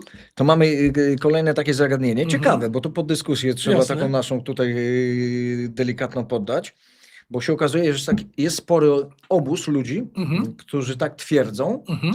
i już ci mówię, o co chodzi. Tak. To może w takim razie wystarczy po prostu poczekać, bo wprowadzane są zmiany, które zaowocują za kilka miesięcy. No i co ty na to? Tylko, że ja od Oj, razu tak oj. trochę skontruję, bo nie jestem w stanie usiedzieć spokojnie. Tych miesięcy już mamy Nie za ma. sobą bardzo, bardzo dużo. No właśnie. I miejsc na to, żeby się to zadziało, tak jak powiedziałem, były dziesiątki, jak nie setki. A tu myślę o każdym wysoko wygranym secie, o każdym meczu pierwszej, drugiej rundy, Tak. który Iga przychodzi, wiesz, Bez tak, problemu. bez problemu. Ale później się zacina. To teraz pytanie, czy mecz z Sakari to jest coś nowego i to będzie się działo non-stop teraz, kosztem być może nawet przegranych? Nie sądzę. Ja też nie sądzę, No bo nie, to nie, Iga no, to znając za ambitna, Igę, za ambitna no sztuka, właśnie tak. do tego zmierzam. No, przede wszystkim zawsze mówię wszystkim, że tenisista czy tenisistka, tak, na najwyższym poziomie to jest zawód, który wykonuję, czyli mam koszty związane z utrzymaniem teamu, przelotów i tak dalej, bo może parę osób o tym nie wie, tak? Czyli ja nie mogę sobie pozwolić na 8 miesięcy przegrywania, bo nie będę w pewnym momencie miał za co utrzymać całego teamu, tak? To jest normalny zawód, dlatego, a z drugiej strony Iga walczy o każdy tytuł i trzymamy za nią kciuki, żeby wygrywała ich jak najwięcej, tak? I o punkty, bo cały czas się mówi, wiesz, kiedy ona przegoni Sabalenkę. Wszyscy o tym tylko rozmawiają, a zapomnieli, że z tyłu właśnie Rybakina dochodzi, wiesz, Anisimowa się zbliżyła, tam nikt nie patrzy do tyłu, to tak jakby, wiesz, były tylko 2 dziewczyny, no. Tak. W tym roku jest ciekawie, bo ich jest parę, wiesz, w zeszłym roku już było ciekawie. Wracając jeszcze do tej grupy, to trzeba przypomnieć, że Iga prawie przez rok nie wygrała żadnego turnieju, no, trenując z Fisetem, tak? Fisetem. Dlatego no już myślę, że ten czas minął prób i błędów i tu trzeba, wiesz, zacząć wygrywać według mnie, no. Teraz to zajrzyjmy na nasz czat, bo tu Mhm. ciekawe rzeczy się dzieją.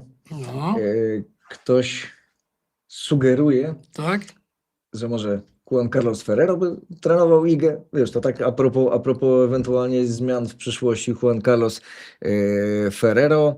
Mhm. Ktoś od razu skontrował, że on nie będzie trenował kobiet, bo Ale specjalizuje on się teraz został trenerem w golfa. No właśnie, Kurczę, o Juanie Carlosie zapomnijmy. To tak. gdzie Juan wróci Tak, teraz? dokładnie tak. Wiesz, no nie. Ciekawa też sprawa, bo to Aha. opinia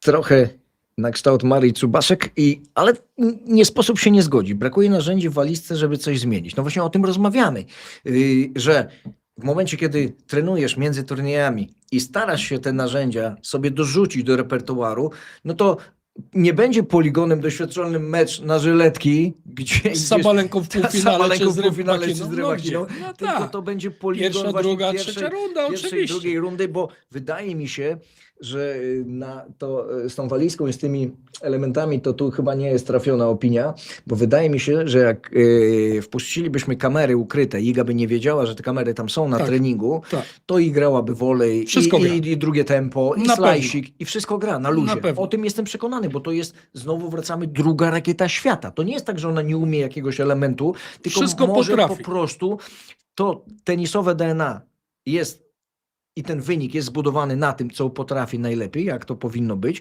i ewentualnie są asy w rękawie, które można Albo można jokerka przytrzymać. jakiegoś jeszcze, nie? Wykręcić. No dobrze, ale tutaj Co? jakieś takie dziwne są komentarze. To muszę zacytować. No, dawaj. JKWS z dużych liter i 25. Według mnie Fiset to wygląda tak, jakby było wszystko jedno i chciał zostać zwolniony. O tak, takie wrażenie trochę robi. Mówi, myśli sobie tak, niech wpłynie tylko ta ostatnia wpłata i rób ta co chce, ja jestem, wiesz, Słuchaj, no, swobodny albo w prawo, albo w wiesz, lewo. no, możemy się zgadzać, nie zgadzać. Jeżeli ktoś tak widzi, to przecież może, nie? No i są takie też, teraz chciałbym No, w ramach przerywnika, żebyśmy sobie odsapnęli do tematu Igi i jej obozu wrócimy. Znowu zaczęła dawać o sobie, przed momentem dała w półfinale 250 Maja Chwalińska, teraz Zgadza się. była w Portugalii, Oreiras, hala, hard, 125 000 i Maja dociera do półfinału. zgadza się. I to już będzie 128 WTA i jest tak krok po kroczku. Coraz bliżej setki. Mieliśmy w ogóle w tym Oreiras fajną reprezentację, bo Linda Klimowiczowa, Tak, taki gorący temat w naszym tenisie. tak. Wyobraź sobie, że ona była rozstawiona z 8 Super. w tym turnieju. Już na tyle wysoki miała To ranking. ona już jest chyba w setce, nie? Czy 100 krótko, nie, jeszcze nie, 100, jeszcze nie. 100, 129 jak turniej się zamykał, Okej. 134, bo trońkę No spadła. dobrze. Była rozstawiona z 8, przegrała z Franceską Georges. To jest zawodniczka, którą teoretycznie powinna pokonać, no ale coś tam nie zagrało, Wiadomo. bo wynik był w miarę wysoki. Ale Linda, to ja jestem o tym przekonany. To jest dziewczyna na pierwszą setkę, a potem na 50, jeżeli Gra tylko super technicznie, wygląda dobrze, tak. dopisze, bo w przypadku Mai to zdrowie przede wszystkim, bo Maja, ja ją tak nazywam zawsze i tak będę nazywał, polska Leila Fernandez, Tak jest. mała lewa ręka. Tak, zgadzam Ona się. ma smykałkę, Bardzo. gdybyśmy na przykład tak pomysłowy tenis i tak bezkompromisowy tenis, jaki prezentuje Maja, wrzucili na przykład w ciało rybakiny. Wyobraź sobie taką rybakinę z jej siłą ognia, plus To chyba by nikt z nią nie wygrał, smykałka Mai Chwalińskiej, umiejętności z To przodu, taki Kyrgios kobiecy byłby wtedy, No. nie? gwóźdź serwisu Nie, 190 niesamowite. asy, Tak. A później skrócik, młotek nie? z prawej, z Tak, lewej tak. i jeszcze do tego cały Niesamowite. ten fortepian, Tak. który Maja potrafi Maja, zagrać. tak. Niesamowity. No Nie, ale, nie, ale tak nie będzie nigdy. ale Maja się wspina. To zgadzam się. I to dobrze, Tak. i tylko trzeba trzymać kciuki, żeby zdrowo. zdrowie, tak, Tak, no bo tak, wiemy, tak. że to Ona jest- dziewczyna No bo ona jest filigranowa, wiesz. Filigranowa. Delikatna. swoje już przeszła Tak. i ma naprawdę... Ale wygląda dobrze. Ale Bardzo mi wygląda się dobrze, podoba. tak, wygląda Bardzo mi się dobrze. podoba. Ja często patrząc na tenis Mai mam takie wrażenie, że ona tak, wiesz, wylądowała ze spadochronem 100 metrów dalej, mówi turniej tenisowy, to sobie zagram. Przy okazji. Tak jakby była Tak. zupełnie, wiesz, Z plaży schodzi, z plaży a to sobie pyknie. niezależna, Tak. tak, mówi, chcą, No to jest zagram. właśnie fajne, wiesz? Tak, To jest tak. właśnie fajne. Z tym, że może być tak też, obaj dobrze wiemy, że gdzieś tam w środeczku jednak, wiesz, to tam żyłka chodzi No wiesz, i no troszkę się przecież. gotuje, bo to jest Na pewno. stawka fajna, jest blisko tej Oczywiście. setki. No tak, trzymam za nią kciuki, Ja żeby tak do samo. tej setki Ja tak wyszła, samo. że Tak. aż mi zbielały. No wiesz, zobacz, aż mi byśmy... zbielały. No ale wiesz, zaraz fajnie by było, bo zobacz, Roland się zbliża. Tak. Mamy Igę pewną grania w głównym. A Mamy... gdzie? A na Linetkę. kortach, ale na kortach ziemnych Maja, no. No właśnie, to są ale największe atuty. mamy Linetkę, mamy Fręch, to już są 3. Teraz mówię, mamy naszą Maję, która bliziutko i może by Linda, się udało. która I bliziutko, Linda tak. też bez eliminacji, ja mówię, bo Tak. wiesz, Linda zagrała świetnie Australię, ale wiesz, Tak. no jednak 3 mecze eliminacji musiała grać, później jeszcze w głównym rundę Tak. wygrała, wiesz, no to I Svitolina 7-5, bardzo to dobry zalążek wynik. czegoś Ale dobrego. wiesz, tak. ale już czujesz zmęczenie, tam No były tak, dni tak. po 40 stopni, wiesz, to wiesz dokładnie, bo komentowałeś. Tak. Ale zobacz, jakby to pięknie wyglądało, co? Taka tabelka 5 Polek. No, to by było super. Co? W tym roku w Australii Australian Open mieliśmy 6 Polaków z Tak. panami razem i wyglądało to super. I Tak, pierwszą rundę wszyscy wszyscy wygrali. przeszli. Wiesz, jaka Tak, euforia? fenomenalnie. To większa była Tak. euforia niż te 2 medale Tomasiaka teraz. Ale oczywiście Na nie, no, igrzyskach. świetna sprawa. Dlatego mówię, że trzymam kciuki. Więc trzymamy kciuki, Tak. ale to dobrze, ktoś tutaj napisał nie tylko Ziemia, bo przecież Maja w Wimbledonie zrobiła fenomenalne wyniki. Ten Wimbledon, który się nie liczyły punkty, no to jest akurat Trzecia runda chyba. chichot losu, niestety. No tak, ale pamiętaj, że tam i Kasia Kawa zrobiła I Kasia Kawa, drugą czy trzecią, tak. ale tam nie dawali No, punktów. no niestety. No niestety. Co by było, gdyby? No, wiesz, ale no tak, właśnie. Tak, to, Ale tak było to już rzeczywiście. jest. To Tak- był tak to już świetny jest. turniej dla nas, ale bez punktów. Co my tu mamy na naszym czacie? Czy są No. jakieś ciekawe historie? O, właśnie, to też jest pytanie. Mhm.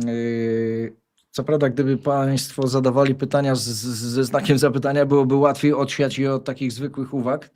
To tak na marginesie tylko, byłoby łatwiej.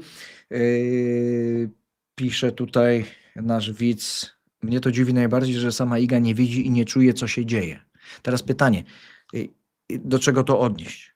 Bo pytanie jest niby dobrze skonstruowane, tylko za bardzo, wiesz, nie widać sensu, bo nie widzi a propos tenisa, a propos Czy to, co się swojego dzieje na korcie, mentala, czy czy mental? co się dzieje w głowie, No. czy jak się tam nie zgadzają te wszystkie relacje, to w to bym nie brał. No nie, bo nie wiem właśnie, to zostawmy. którą sferę mamy ogarnąć, nie? Kolejne takie troszkę złośliwe, ale wiesz, w każdej, dawaj, w każdej takiej złośliwości jest ziarnko prawdy. Przecież Dawaj. pani Daria już od dawna wchodzi w rolę pierwszego trenera. No trudno się nie zgodzić, bo Nie, przecież no tak, widzimy wszyscy. Piotrek Sierz-Putowski, ja mam takie wrażenie, pierwszą ofiarą w ogóle Darii to była Jola Krzepota. I to Jola się zgadza, bo Krzepota rozmawiałem z nią Rusiu. rok temu. Chyba. Zgadza się. I tu mi się wydaje właśnie Jola między wierszami, a chyba nawet w jednym z programów powiedziała otwarcie, że za bardzo wchodziła Daria w kompetencje trenerskie Tak, przygotowania fizycznego, Też. gdzie przecież Iga te walory pod okiem Joli rozwinęła, no po prostu ona Fenomenalnie. mając 16-17 lat już miała poziom przygotowania fizycznego jak te Top. dorosłe Nie, kobiety. top. Z samego topu, Tak. dokładnie. Tak jest. I Zgadzam tutaj się. były takie momenty w tych wywiadach, że Jola kulturalnie z sobą tylko wrodzoną sobie gracją zawieszała głos i nie chciała brnąć dalej w ten temat. Zgadzam Potem się. był Piotrek Sierz-Potowski, jedna wielka niewiadoma dla całego środowiska tenisowego. Tak. Sam się dziwiłem, nawet pisałem o tym jakieś mini felietony, że facet w grudniu ogłasza trasę, co będą robili, mija parę dni i nie ma gościa. Jest zwolniony. I jest zwolniony. A wszystko, jak sam mówił na konferencji, było tip-top. No bo był bardzo też zdziwiony, bo ja go akurat spotkałem, wiesz, krótko po tym u naszego wspólnego fizjoterapeuty. I mówi, że było wszystko tip-top, dogadane, a nie zdążył dojechać do domu, a dowiedział się z Mendy, że już nie jest trenerem. Dlatego, wiesz, więcej nic nie mówił. Myślę, że tylko on wie dlaczego. Myślę, że coś może podpisał. Nie ma znaczenia. No tak, bo ale dziwna przyjdzie jeszcze sytuacja. chyba taki moment, że będzie mógł Wiesz co, no śmiało może na ten jak temat wiesz, mówić. Iga skończy karierę, Może to, tak, to, może to tak. jeden czy drugi, bo z Tomkiem też tak się skończyło. To Znaczy z Wiktorowskim, wiesz, to akurat Ale- ja też mam swoją teorię i Okej. to znowu do Teorię Marii znowu. Czubaszek możemy No, wrócić. no To tak. jest moja No. teoria, moje Albo subiektywne się zdanie. wypaliło, wiesz, bo już Ale- nie mogli ale- patrzeć na siebie, wiesz. Ale to, No. wiesz co, bo z tego co wiem, bardzo często, bo Tomek Moczek, jak wiesz, pracował u nas Wiem, na jako Legii trener, i tak się tak. zaczęło, że on się tam wkręcił w ten, Jako sparring bardzo, bardzo partner, fajna, tak. właśnie taka piłka. Super, Może tak. ludzie mówią, o, trzeba go zmienić, bo nie nowoczesny, bo Nie. tak płasko gra. Idealnie. A właśnie jeżeli chodzi o wchodzenie w uderzenie, o właśnie wprowadzanie Idealnie, dobrego trzyma rytmu, dobry rytm. to jest idealne i Tak. tutaj bym absolutnie Tomka Moczka zostawił. Nie, no jest z i boku. to działa. Ale to, że znamy się dosyć dobrze, Tak. to parę informacji takich nie do końca ściśle tajnych przekazał i Wiktorowski był typem jako trener Igi, który robił swoje i za bardzo tych kontaktów takich nie zawiązywał. Czyli Okej. towarzyskie życie Rozumiem. jakby zostawiał na boku, robił profesjonalnie swoją robotę. Jasne. Bo wiadomo, im większa zażyłość między trenerem zawodnikiem, już nie mówię o ekstremalnych przypadkach, nie. bo takie też znamy, to nie jest źle. To jest źle, To to jest źle, to jest bo się źle. zacierają jest. się te różnice, bariery. Później nie wiadomo, czy przyjaciółmi jesteśmy, o to chodzi, czy o to chodzi. kolega, koleżanka, I, wiesz. i właśnie te relacje w boksie, Mm. one były widoczne jak na dłoni. Tak. Właśnie tak. to, że najpierw było dużo uwag, bo Daria była aktywna, rozmawiała z nim, on tam gdzieś półgębkiem odpowiadał, potem ona się przenosiła w kolejnych turniejach piętro wyżej. Było, tak, Było, ale tak. od razu, I, podkreślmy. i tak. bo tam było od razu, nie? I od razu postawił taką No. barierę i odciął jakby to wszystko. Prawda, to prawda. Bo też są trenerzy, którzy potrafią się odciąć, skupiają się na meczu i Jasne. nie lubią, jak się z nimi gada. No Są nie, no bo- we własnym świecie, niektórzy piszą, niektórzy wiesz coś co, tam notują. A ty czy ja kodujesz cały mecz i każdy przebieg w głowie, tak? No ja tak, tak mam, no. dlatego ja też nienawidzę, jak wiesz, rodzic obok mnie stoi Ktoś i zawraca marudzi, głowę, albo tak. nie zawraca ci mhm. głowę, bo ty jesteś skupiony, tak? Obserwujesz, jak to działa, robisz analizę na bieżąco i wiesz, i później ktoś się nie pyta, ale skąd ty to wiesz? Ja mówię, to jest proste, bo ja robię oczami zdjęcia, tak? Ja ci powiem, która piłka zadecydowała w secie czy w meczu, albo co się zmieniło, tak? Ja nie muszę notatek robić, bo ja tysiące meczy sam rozegrałem w swojej karierze, tak? No I tak. wiesz, i nie było kiedyś psychologa, nie było, najczęściej trenerów nie było przy nas. No właśnie, Pamiętasz, no jak tak, to tak, było? tak. Grupa jechała, dostałeś kasę, delegacja, miałeś lat 13-14 i byłeś kierownikiem ekipy. Tak, i poszli. Wiesz, no ale to inny temat. Kolejne takie pytanie, które się często na naszym czasie powtarza Mhm. i myślę, że warto podjąć ten wątek. Czy czasem Iga nie powinna grać więcej debli? Odpowiem od razu, bo jak tylko słyszę debel, to tak, jestem na tak, Mhm. ale w bardzo rozsądnych proporcjach, bo przypomina mi się od razu Roland Garros, kiedy Iga się uwikłała w debel, Prawda, gdzie daleko śmiem doszły, twierdzić, przez ten debel przegrała z Marią Sakkari wtedy, a miała ten turniej po prostu jak na srebrnej tacy ale podany. to się zgadza. I ten ja też tak to jeden widziałem. debel, nie wiem czy to był ćwierćfinał czy półfinał, już nie pamiętam, ona grała tego debla w parze z tą Amerykanką, Tak taką jest. długie San skarpetki. coś tam. Tak, Matek San? Bethany Matek-Sands, tak? I grały jakiś maraton 3 godziny Pamiętam. 20 Tak, i tak. ona rzeczywiście musiała to odchorować. Odchorowała. Przegrała z Sakkari, która zagrała genialny mecz, to trzeba prawda. powiedzieć, To prawda. bodaj 2 razy do 4, Tak. gdzie przy świeżości, tym dniu Ale relaksu, myślę właśnie to, co odpoczynku, mówisz. myślę, żeby Sakkari wtedy i tak zniszczyła. No. Niestety przegrała to. Potem Piotrek się tłumaczył, bo był oczywiście bombardowany. Jasne. Po co ten debel był i tak Jasne. dalej. Oni doszli do wniosku jako team, że ten debel, bo jeszcze nie była taką gwiazdą, która by w ciemno brała półfinał, finał, wygranie imprezy. Jasne. Bo jak już jest na poziomie wygrywania Wielkiego Szlema, to wiadomo, że debla się raczej No nie nie, gra, nie no bo grasz. to jest strata czasu. Czasu i energii. I energii przede tak, wszystkim. Tak.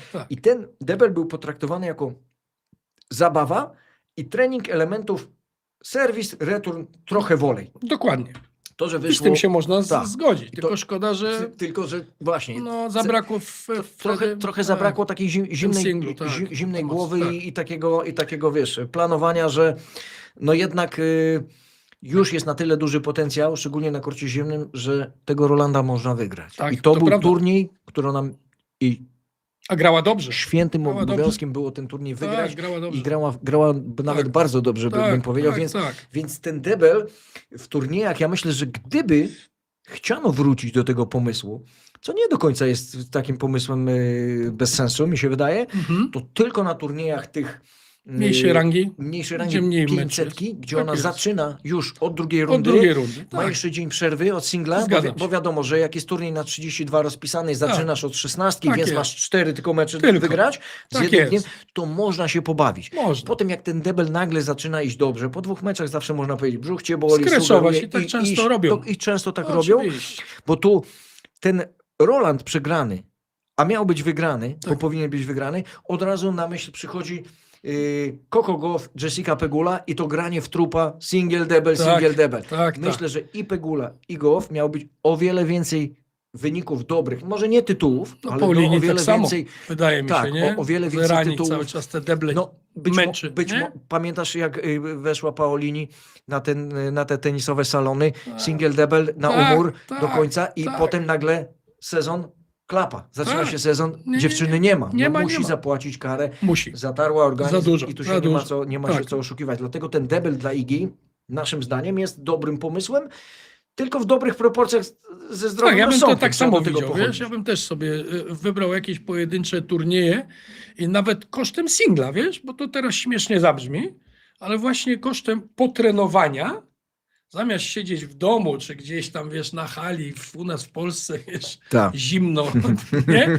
To wolałbym gdzieś nawet, nie wiem, coś. Tym bardziej, że to jest w pewnym sensie, tak jak pewnie właśnie Piotr Księż-Potocki zakładał, dobra forma treningu. Treningu. Tylko, Tylko i że wyłącznie ja widzę to właśnie. nie w wielkich szlemach. Wszędzie, Nie. wszędzie Nie. Tylko poza... Ja mówię nawet kosztem przegrania gdzieś tam mniejszego turnieju, ale właśnie trening byłby super, no. Dobrze, to teraz mamy tutaj jeden komentarz taki, który potraktuję go z cudzysłowem, ale i pół żartem, pół serio, nie bądźcie klakierami, ktoś tu do nas pisze. No wiem kto to pisze, ale... No dobra, dawaj. Nie, no właśnie nie bądźcie klakierami. No akurat chyba mnie i ciebie tak. To można o klakierstwo to Tak? posądzić w ostatnim odruchu jakimkolwiek. I napisane jest jeszcze tutaj bardzo fajna rzecz. Tak już poza tenisowa trochę, trzeba coś zrobić z kalendarzem WTA i ATP. Z WTA to na pewno, bo kobiety grają na umór, pokazują te turnieje teraz w Dubaju, Doha, Dubaj. Są kolejne wycofania, znowu nie ma, Igi nie ma, to w Dubaju wiemy, nie ma Sabalenki. Wiesz, liczba lucky loserów, to akurat dobrym przykładem jest Magdalena Fręch, bo ona w obu tych turniejach 2 razy w finale, wchodzi na lucky loser. Co jest lucky fajne dla niej, loserkę. no. Muchowa się wycofała, ale to akurat jest Wygrała zrozumiałe. turniej wczoraj, no to nie ma co bo tam. nie chciałaby się... A wiemy, że ona też jest kontuzjogenna. A za chwilę mamy Indian Wells, nie? Dokładnie. I teraz wrócę do poprzedniego roku, nie? Cofniemy się rok, dokładnie rok, bo Sabalenka grała oba turnieje. Grała, tak. Ale kończyła na drugiej rundzie. Czyli tam nie ma strat za dużo. Nie, i ona, wiesz, ja wszystkim mówiłem, wy się nią nie przejmujcie. Albo wiesz, jako jedynka na świecie odpowiednio zapłacili za to, żeby ona tam dotarła i zagrała te 2 mecze, bo później Indian Wells i dalej ten cały cykl już w Stanach, już widziałeś Sabalenkę w najlepszym wydaniu. Ja to wszystkim mówiłem, że niektóre turnieje właśnie nawet, bo muszę być, tak, bo muszę zaliczyć, to tak samo kiedyś było lata temu, wiesz, ten turniej w Sopocie, męski, nie? On miał bardzo złą datę, bo większość gwiazd leciała na US Open, nie? Safin grał wszyscy, ale tam na rundzie 2 Del Potro i mogłeś obstawiać, że oni to poprzegrywają, nie? Tak. Bo grane było na mączce. Słuchaj, mam tutaj taką z pogranicza sensacji i kryminału pytanie i takie, możesz się bać, tak. Już się możesz zacząć bać trochę. Z pogranicza kryminału.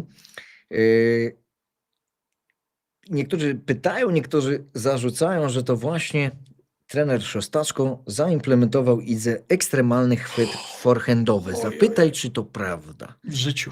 Ten Western. Ja wiem, o czym mówisz. Nie. Już rozmawiałem wielokrotnie. W życiu. A skąd ona złapała taki co, Western? Ja nie wiem, czy który z moich następców doprowadził do czegoś takiego. Albo na przykład do grania woleja z backhandu oburącz. No rzeczywiście. No przecież to nie jest moje. Wiesz, ja stempel postawiłem wielokrotnie i mogę, wiesz, filmiki następnym razem wrzucimy każdego z tych zawodników i będą widzieć, że nikt u mnie tak nie gra. Ja jestem przeciwko temu, ale wiesz, nie mam pojęcia, kto jej to przesunął, wiesz? I myślę, że ona trochę frycowe płaci. Aczkolwiek ten tenis się zmienił i grają na takiej wysokości te kobiety, że ona sobie radzi, nie? Dlatego mówię, nie ma Asi Baty, która tym slice'em by ją tam po prostu doprowadziła do szału nie raz, nie dwa. Nie? Znaczy ona sobie radzi z 90% stawki, natomiast jeżeli w optymalnej dyspozycji jest Rybaki na Sabalenka tam i już grają jest tempo za szybko. z góry w dół, kozioł jest tak, niższy od tego, co nadlatuje, bo bardziej spłaszczają, tak? to wtedy to jest kłopot. No wiesz, ale sam wiesz, że nie, No w tenisie wszyscy muszą zrozumieć, że przegrywamy więcej meczy niż wygrywamy. No tak.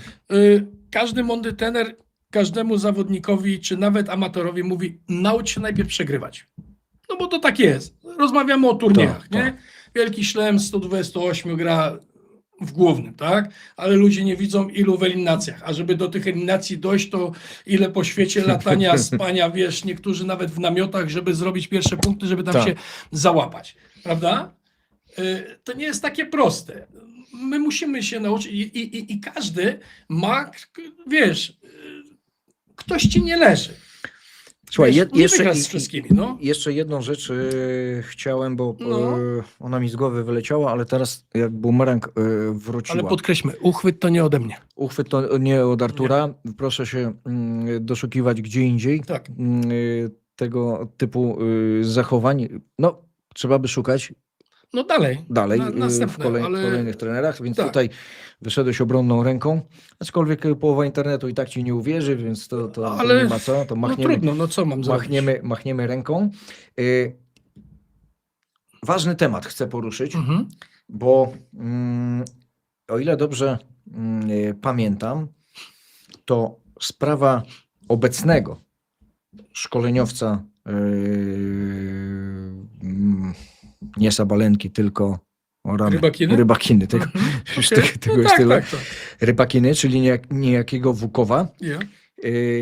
Zaczęło się od tego, że ludzie, kibice zaczęli wysyłać tweety,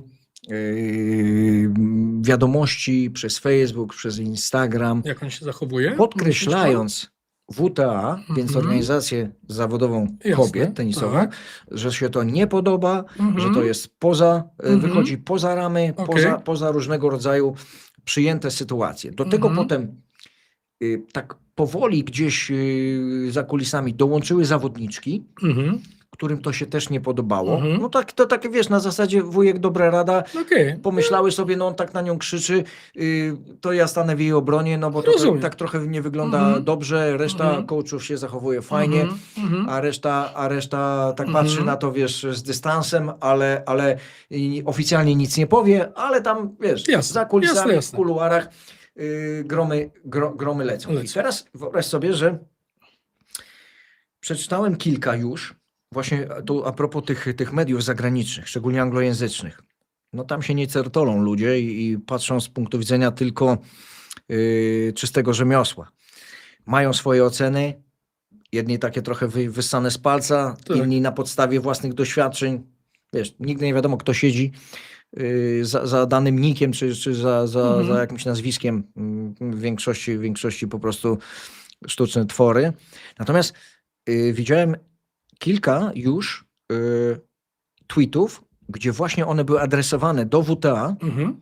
a propos właśnie Darii Abramowicz.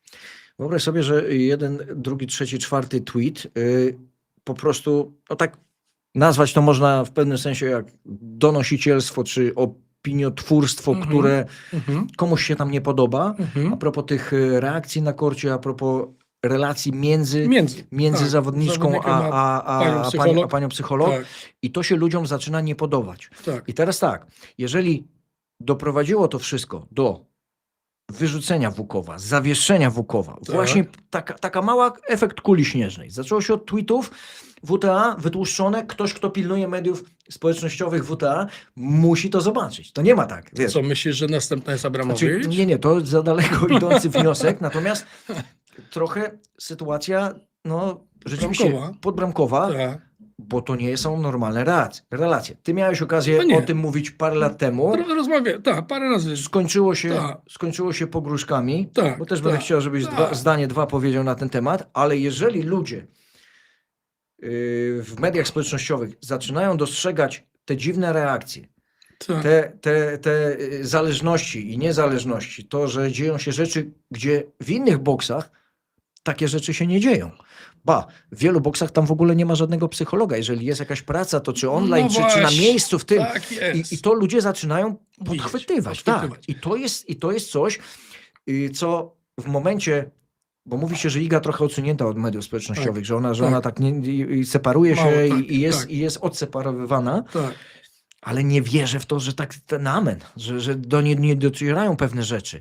Jeżeli będzie miała takie, hipotetycznie zakładam, no bo po to tu jesteśmy, żeby sobie Tak, luźno na ten temat rozmawiać. tak. No przecież nie będziemy rozmawiać rozkminiać. No nie. na temat przyszłorocznych żniw, No tak? nie, No bo nie, to bez nie, sensu. nie, nie. Natomiast jeżeli będzie miała taka sytuacja, że to będzie 1, 2, 10, 15, 50 tweet i pojawiać się będą gdzieś tam, wiesz, na firmamencie te osoby trochę bardziej znaczące dla tenisa i ktoś kiedyś z władz WTA podejdzie do Igi i powie: Iga, słuchaj, no mamy takie sygnały, co tam się dzieje, czy jaka ta was...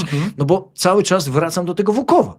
Przecież Wukowa tak naprawdę zlinczował tłum. No dobrze, Nie i teraz... Rybakina, Ale nie kto ty, zapłacił? czy ja. Ale kto zapłacił? No zapłaciła Rybakina. Rybakina. tylko Bo i jej pół wyłącznie. roku prawie nie było. No właśnie. Ona była totalnie pogubiona. Rozbita kompletnie. Wiesz, szukała zastępstwa, miał być Iwanisewicz. Iwanisewicz się wycofał bardzo szybko, bo powiedział, że dopóki nie będzie uregulowane właśnie te wszystkie układy, to on nie widzi siebie tam, tak? No I tak. teraz na szczęście, znowu wróćmy do jej trenera, okazuje się, że strzał w dziesiątkę. Że bez Że tego ona ani rusz. No właśnie.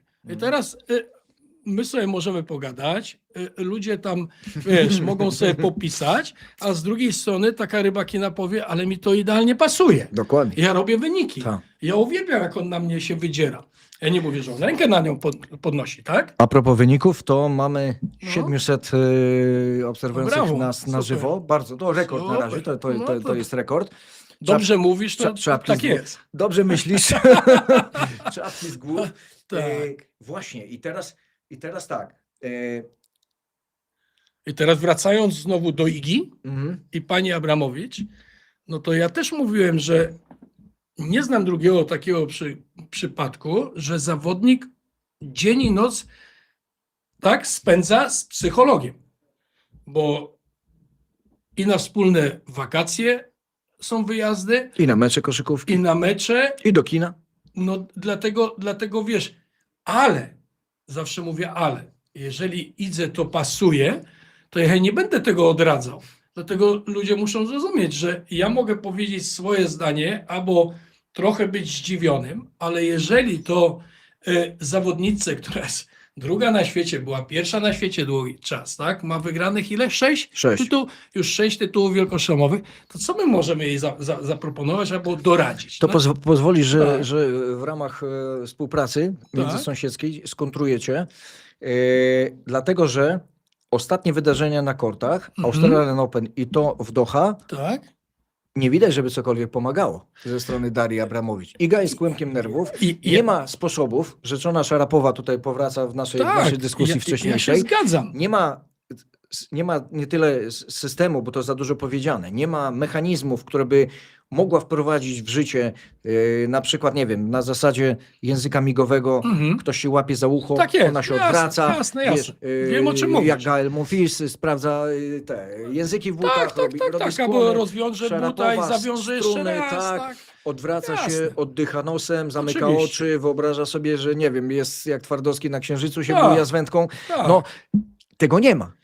Więc widzisz, teraz tak. Nie, no masz rację, Świat że coś zaczyna brakuje. patrzeć Patrzeć. na ten układ Tak, inaczej.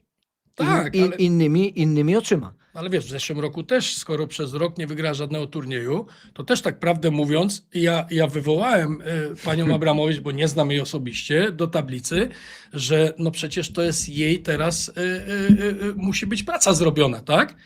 No bo to było widać, wiesz, no gołym okiem, jak Gołym to się okiem, mówi, tak. że ten mental u Igi. A jak mental nie idzie, no to wszystkie uderzenia się sypią. No gdzie masz złapać tą pewność siebie, tak? Jeżeli ty nie wierzysz sam siebie, to w to, co robisz, nie? Wstajesz rano i wiesz, i się zastanawiasz, kurczę, czy ja dzisiaj ten forehand będę tam trafiać, czy nie? Albo co oni będą znowu ode mnie chcieć, nie? Tak, tak. Wiesz, no różne rzeczy. Masz rację. Na razie znowu nie działa, ale czy to Może nie jest- zadziałać w każdej Może, chwili. ale wiesz, Tak. ja zmierzam do tego, że może warto by było spróbować w okresie przygotowawczym zrezygnować albo na urlop pojechać jednak osobno, wiesz? Mhm. No nawet tydzień czasu, wiesz, dajmy sobie spokój. Ty lecisz, nie wiem, na Hawaje, a ja sobie polecę na Bora Bora. No ja tak mówię, wiesz, no A ja ci dam dobry przykład. No. Być może to jest też w pewnym sensie jakaś furtka, jakieś wyjście z Mhm. sytuacji. Pamiętny finał US Open Djokovic-Miedwiediew. Djoko, Pamiętam. który przegrał złotego szlema Tak. w igrzyskach ze Zwieriewem, potem Bautista chyba Gutgo czy Carreño Busta, któryś z nich ograł go o ten brązowy medal. Tam No bo on już poddał On się, już nie był, walczył, tak? i szedł po to, Wielkiego szlema. żeby dołączyć Tak. do Roda Leivera, do, Tak tych, do jest. tych wielkich, Tak żeby jest. mieć tego wielkiego Tak szlema, notowania potężne. Gra z Miedwiediewem finał, uprzedzając fakty, 3 sety, Mhm. tylko 3 sety, Tylko, bardzo szybko. 4-4-4. Tak, bardzo. Z Karolem Stopą żeśmy Bez podejścia. komentowali ten mecz, Oglądałem, byliśmy słyszałem. rozczarowani Tak. i uważaj, co się dzieje. W środku pierwszego seta pokazane są trybuny i boks. Mhm. Gilles Servera, ten z brodą, Jasne. jego trener. Siedzi trener od przygotowania fizycznego. W życiu nazwiska to nie powtórzę, No bo, nie ma bo znaczenia. to jest za dużo. 3 krzesełka dalej siedzi pani. Starsza, ja wiem, tak na oko, kobieta. 50 lat, Okej. wiesz, ładnie ubrana, Jasne. elegancka i ona sobie siedzi. Mhm. I kamera się ślizga po tym całym boksie i siedzi ta kobieta. Wyłączyłem mikrofony i pytam, Karol, kto to jest? A Karol No. mówi, nie wiem. Karol Ty, nie? jak Karol nie wiedział, No kto to już nikt jest, nie wie. to ja mówię, to jak, No ty, tak. jak ty nie wiesz, to już jest koniec świata. Tak jest. I wyobraź sobie, Karol, ja musiałem komentować 10 minut sam, bo Karol grzebał, dłubał, Kto to jest? szukał, kto to jest, Jasne. bo nie dawało nam to spokoju. Tak. I wyobraź sobie, że nie dotarł, natomiast angielscy komentatorzy, którzy są gdzieś tam na miejscu, bo oni Bliżej. akurat jeżdżą, Tak, jasne. ktoś gdzieś puścił, wiesz, pytanie, są takie grupy WhatsAppowe, Mhm. wszystkich komentatorów Eurosportu Mhm. i możemy się wspomagać, Okej. pytać Jasne. ludzi na miejscu. I okazało się, że to była kto? Nie wiesz, nie pamiętasz? No nie. Pani psycholog. Pani A, psycholog. I wyobraź widzisz. sobie, że ta kobieta, A, która widzisz. nigdy nie wyjechała poza Francję, znaczy pewnie wyjechała jakieś Przejechała wakacje, na jechała finał. sobie sama z mężem czy z dziećmi, Okej. ale nigdy służbowo na żaden turniej się nie wybrała, a tu się okazało, że akurat w tej edycji US Open rzeczony Miedwiediew poprosił i zaprosił, przyjechała pani. przyjechała, żeby zobaczyła Okej. raz od wielkiego dzwonu, Okej. jak to jest na poligonie, jak na poligonie się walczy, I jak, wszyscy byli zadowoleni. na żywo. I nikt o tej kobiecie nie wiedział, Tak. kto ona jest i więcej już nigdy jej nie widziałem. Może zmienił psychologa, może współpracuje Może dalej. dalej współpracuje. Patrząc na No jego właśnie. wyczyny na korcie, No to właśnie. śmiem wątpić, że on No teraz tak. Ale... z jakimś psychologiem współpracuje, Tak. ale właśnie to dla mnie jest istota pracy z psychologiem. Przecież No tak. Kasper Tomasiak, 2 medale w igrzyskach, 19-latek, Tak. facet, który wyskoczył, wiesz, Z jak kapelusza. z kapelusza Pierwszy sezon czy seniorski. skrzyni. Wyobraź Tak. sobie, że cała ta grupa skoczków ma jednego psychologa, Tak, trenują z nim w większości online. tak. Oczywiście taka rzecz jak igrzyska, no to jest na miejscu, ale to nie jest tak, że on z nim siedzi, go tam No zaklina. nie, no jasne. I ten chłopak, dlatego że ma taką, a nie inną formę współpracy z tym psychologiem, dorasta sportowo, Tak, świetnie, radzi świetnie. sobie Świetnie. z przeciwnościami losu. Tak. Nie jest prowadzony za rękę, bo przecież no jak? Widziałeś, że obok trenera Maciusiaka na tym podium dla No tych nie, nikt nie trenerów, siedzi. tam był No nie, psycholog, no gdzie? i jeszcze skakał i się No nie, rzucał nie, i coś tam nie, mówił. nie, To nie. w ogóle jest abstrakcja. Natomiast tutaj jeszcze już kończąc wątek tej Darii, Tak. bo nie wiem jak to się rozwinie, czy władze WTA będą reagowały na te pojedyncze tweety, czy odpuszczą, czy po prostu jest to... No wiesz, a jak będzie ich więcej? No właśnie, to No jest właśnie. pytanie, jak się No. do tego ten tenisowy świat No właśnie. ustosunkuje, jak będą to drążyć dalej, No bo właśnie. jeżeli te zachowania się nie zmienią, to śmiem twierdzić, że będzie tego coraz więcej. Dlatego I pytanie, co będzie wtedy? ludzie, może bezwiednie i tak trochę, czasami nawet bezmyślnie, w obronie Igi będą stawać, a mogą wywołać właśnie na najwyższych szczeblach dyskusję i lawinę i no wiesz, kto wie, jakie to będzie miało konsekwencje. Czas pokaże. Czas pokaże Czas i pokaże. to może musimy Kropeczkę. zachować Tak, bo to- cierpliwość i zobaczymy, jak to będzie. Hubert Hurkacz, Mhm. bo nie może być tak, że pominiemy Hubiego. No nie. United Cup, apetyty potężne, Tak. lekkie rozczarowanie znaczy może Australii? nawet nie lekkie, może nawet duże w Australii, szykowano się, Męsik odpuścił już ten mecz z Djokovicem, tam wisiał, wiesz, przyszedł Ethan Quinn i zniszczył nasze marzenia o dalszej karierze. Swoją drogą świetny chłopak. No, to jest Mówisz o Hubie? nie, ja mówię nie o A ten Hubie, tylko mówię o Amerykanie? tak, No młody tak, chłopak, oglądałem. No. 8 meczów w Wielkim Szlemie do tej Nie, pory. no ale świetny mecz też zagrał. Forehand petarda. Ani razu nie został serwis, przełamany tak, przez serwis Hubiego, petarda. wiesz, no A ile świetny. breakpointów obronił. Tak, tak. Strasznie podobał mi się ten chłopak. Niemniej jednak, no nie oszukujmy się, Mhm. Hubi z całym swoim doświadczeniem, arsenałem, forehand, No z, powinien. z tymi już takimi przesłankami o zmianie po przerwie, po tej kontuzji, po tym jak wyleczył kolano, jak trenował w Tak, Zakopcu, tak. te trasy, co znamy Jasne, na pamięć jasne. i te siłownie, on to wszystko Tak jest. przerabiał, to już były takie przesłanki United Cup, nam tak te apetyty wiesz co, podbił pod sufit chyba. A ja byłem bardzo Nie? spokojny. Po pierwsze, na pewno Hubert przepracował super ten okres, gdzie nie mógł biegać. Mhm. Bo widać, jakim atletą się stał, tak? Ale wiesz, teraz te mięśnie trzeba znowu dotlenić, No nie? właśnie. Bo ma więcej mięsa. Mało było No ale biegania. nie chodzi o steki, tylko o masę Tak, mięśniową. masa mięśniowa, powiedzmy. oczywiście. Ja mówię, wiesz, no, tak, ty rozumiesz, że Tak, tak. ale to tak. Wyglądał świetnie. Zauważ, że Hubert na razie, no brak mu ogrania, bo prawie rok nie był na korcie. Mhm. Wiesz, może właśnie zapłacił frycowe na tym United Cup, bo wygrał ze Zwierewem, No tak, on miał tam Wygrał z jedną Frycem. przegraną tylko, tak. no, wiesz, a później Zwierew pokazuje, że przegrywa tak. mecz wygrany w Tak. półfinale z Alcarazem. Tak. Tak, i to całkiem przypadkowo on to przegrał. No dokładnie. Bo głową musiał, dokładnie, ale to tak. nas nie interesuje Zwierew. Ale Hubert- jest na swoim, Tak, na ale na swoim swoim poziomie. topie. Tak? I ja do moich klientów mówiłem, że uważam, że Hubert gdzieś bliżej Wimbledonu będzie miał już tą formę taką, że będzie równo grał. Czyli musi jeszcze się ograć, bo nie pamiętam, Dam Junior go ograł. Dam Junior go ograł, tak, Ojca 160. znam, no ale tak. wiesz, no bo za naszych czasów Tak, grał, tak. wiesz, Martin Dam, tak? Że też to jest niespodzianka, nie? Mhm. A później dochodzi, tak jak teraz, na przykład w Rotterdamie, tak? Gra z Bublikiem i praktycznie przegrywa mecz wygrany. Wygrany, 5-4 i własny serwis. Tak, i zauważ. 3-6-5. Tak, i zauważ. Mhm. I teraz jest pytanie, o co chodzi? Hubi gra dużo, dużo lepiej z ludźmi z topu. Tak. Ale zawsze tak było, wiesz, zawsze tak było. Tak. On o wiele lepiej grał, kiedy był tym underdogiem, czyli wychodził na Dżokowicza, No wychodził nie miał na... nic do stracenia, na ten- no ale wiesz, taki Bublik jest od niedawna dziesiątką i Dziesiątka. wiemy jak to Bublik, Tak, no tak. bawi się tym tenisem, nie gra jakiś równo cały czas, gra Mhm, świetnie, mhm. ale nie jest jakimś, wiesz, takim, Nie jest rewelacją. no i wiesz, i tutaj Hubi ma 5-4 własny serwis. Albo i, 6-5. no, no wiesz, ale chodzi o to, że... A wiesz, to jaki już był wygląda scenariusz dobrze, tego no. gema? Nie, As podwójny, błąd, as podwójny. o Boże. Straszny Strasznie. roller coaster, jeżeli chodzi o serwisy. widzisz, Czyli no. wiadomo, tu nic innego, tylko zawiodła No głowa, głowa, nie no było bo- spokoju, ręka No, ostatnie usztywniona. mecze poprzegrywał, a Tak. tutaj jedynkę był blisko wyeliminować i Mhm. wiesz, i pewnie już myślę o drugiej rundzie tak. coś, tak? Ale ja się nim nie martwię, bo wygląda fenomenalnie. Mhm. Dla mnie jest mega przygotowany teraz, naprawdę. Jednej rzeczy się boję, wiesz? Czego? Jednej rzeczy się boję, bo to jest tak. United Cup, Australian Open, Montpellier, Montpellier, Rotterdam. Tak?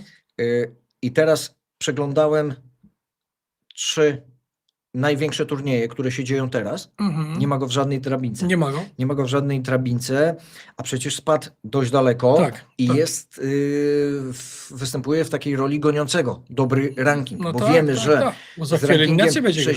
60-70 No. to może z wielkiego szlema jeszcze tak nie wypadnie, ale to już też jest narażenie się, nagranie, Ale 500 tysięczniki już z- ciężko. ale 500-ki No. i jeszcze tysięczniki, tak wiesz, na słowo honoru. No bo więcej gra, Ale już 48. 500 takie, żeby wiesz, No, dla główny. sztuka dla Nie sztuki ma grać, szans. nie ma szans, bo 32, Tak. 4 wolne losy, 3 na Tak. 8 i co, Tak. będzie się przedzierał 3 przez rundy. eliminację? No. Ciężko. I Wszyscy dzikiej karty mu nie dadzą, no raczej nie, no bo nie? daje się raczej swoim. No A w właśnie. Polsce 500 z tego co wiem, to chyba Niestety nie mamy. nie ma. Nie? Nie. A miała być, patrz. No ale nie ma. A może będzie. No to dobrze. Dobrze, to byłoby dobrze, Byłoby dobrze. Tak Dla jest. kolejnych. Dokładnie, no a obyśmy dożyli tylko, żeby, No właśnie. niech będzie 250. Też byłoby fajnie. Pójdźmy na Tak skróty. jest. I tu się, wiesz, że trochę boję, Mhm. bo kolano u sportowca, czy u tenisisty, czy u narciarza, czy u, nie wiem, piłkarza, czy Tak. siatkarza, koszykarza. No tak, tak. Tam, gdzie są Wszędzie takie są obciążenia, te tarcia i tak dalej.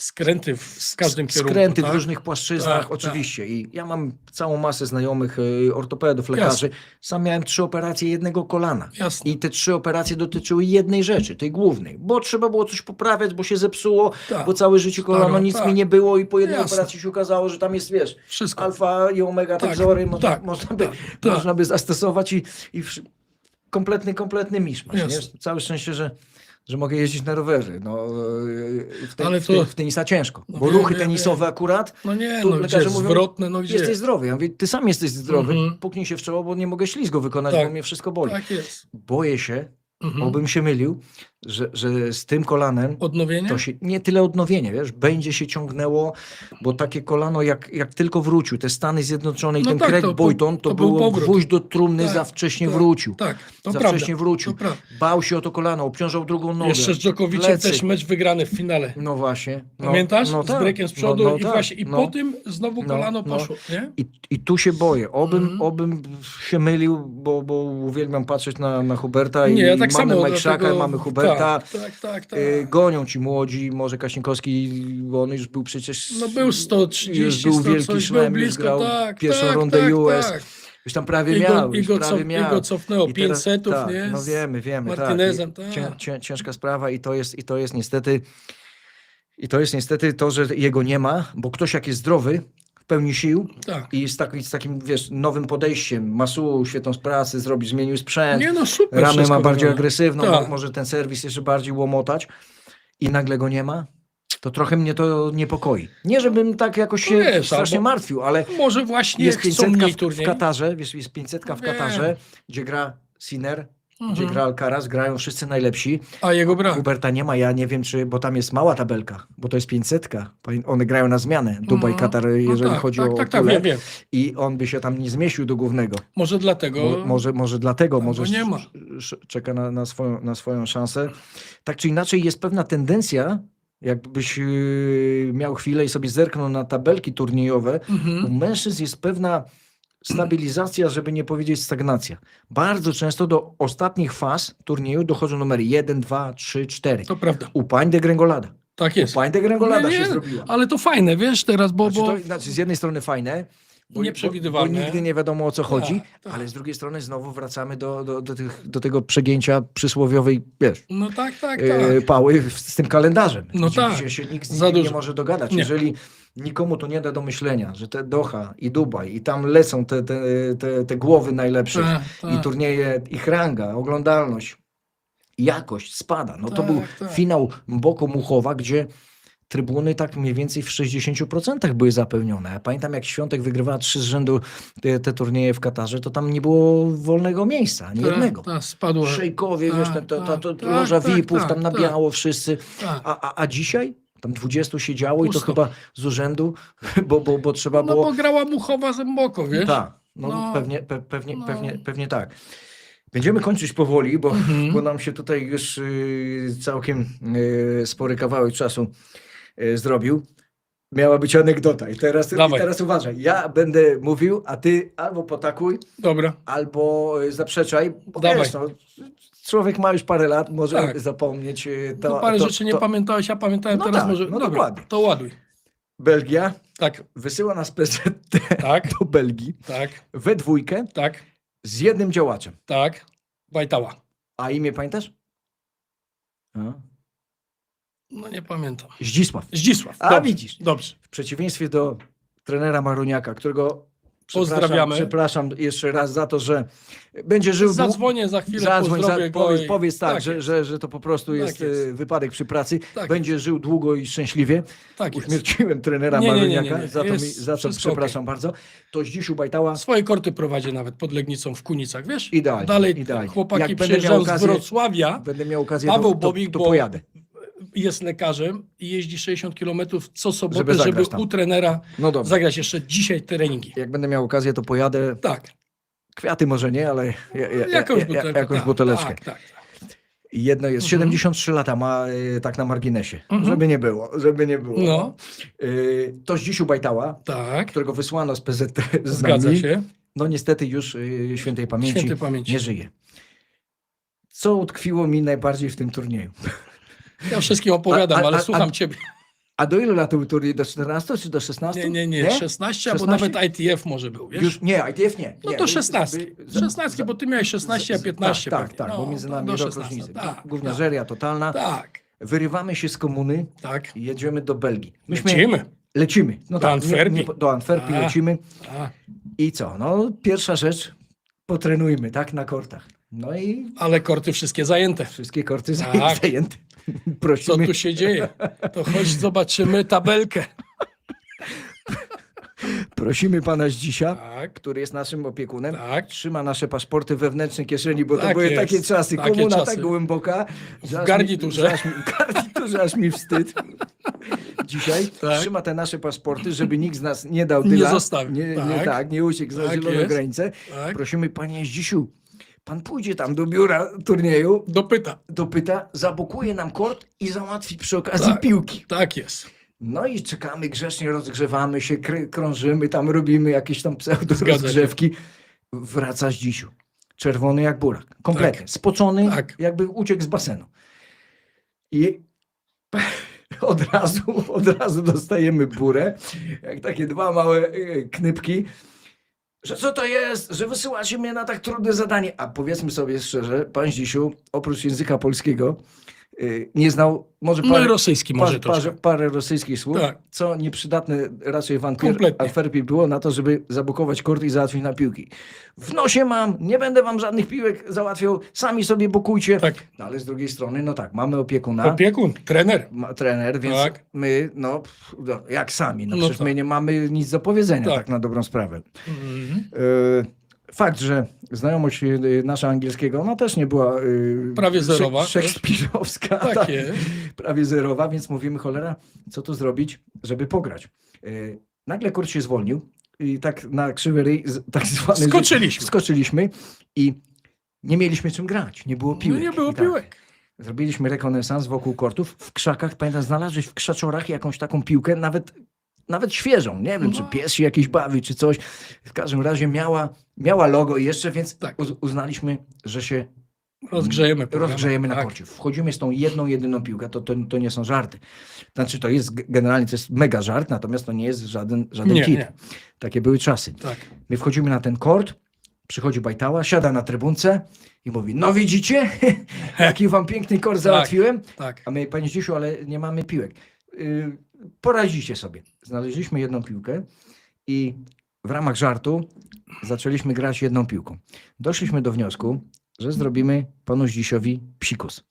I postanowiliśmy, a że już wtedy mieliśmy na tyle umiejętności, że potrafiliśmy grać wyżej nad siatką niż zakłada regulamin, postanowiliśmy, że będziemy grać tą jedną piłką cały trening. Tak jest. Bez błędu. Bez błędu. Bez błędu. No, oczywiście. Doszło do sytuacji takiej, że my sobie graliśmy, oczywiście lekko, no bo wiadomo, w Wiadomo, normalnym tempie. ale bez błędu gramy. Tak, gramy sobie bez błędu, 10 minut, 15 minut i piłka chodzi.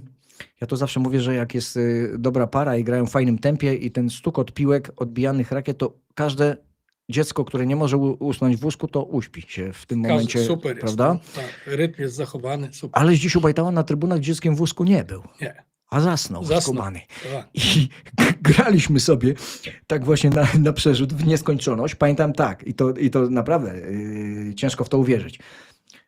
Zagrałem krótszą, przybiegłeś na wolej, grałeś wolej, potem zamieniliśmy się miejscami, potem dałeś kilka lobów, delikatnie, ja parę, ty parę. No serwować się nie dało, ale skończyliśmy granie. Zdzichu został, Bo spał. bo spał. My chyba pojechaliśmy do hotelu, z tego co pamiętam. Nie. Nie zostawiliśmy gościa Nie. śpiącego? Nie, bo No jak? problem polegał na tym, Właśnie. I że tutaj my, widzisz, i moja teraz pamięć poczekaj, dobra, ale dlatego zawodna. ja opowiadam, a może za teraz często ty. ją opowiadałem, A teraz no ty. problem polegał na tym, że my w tym turnieju w ogóle nie zagraliśmy. Bo nie byliśmy zgłoszeni.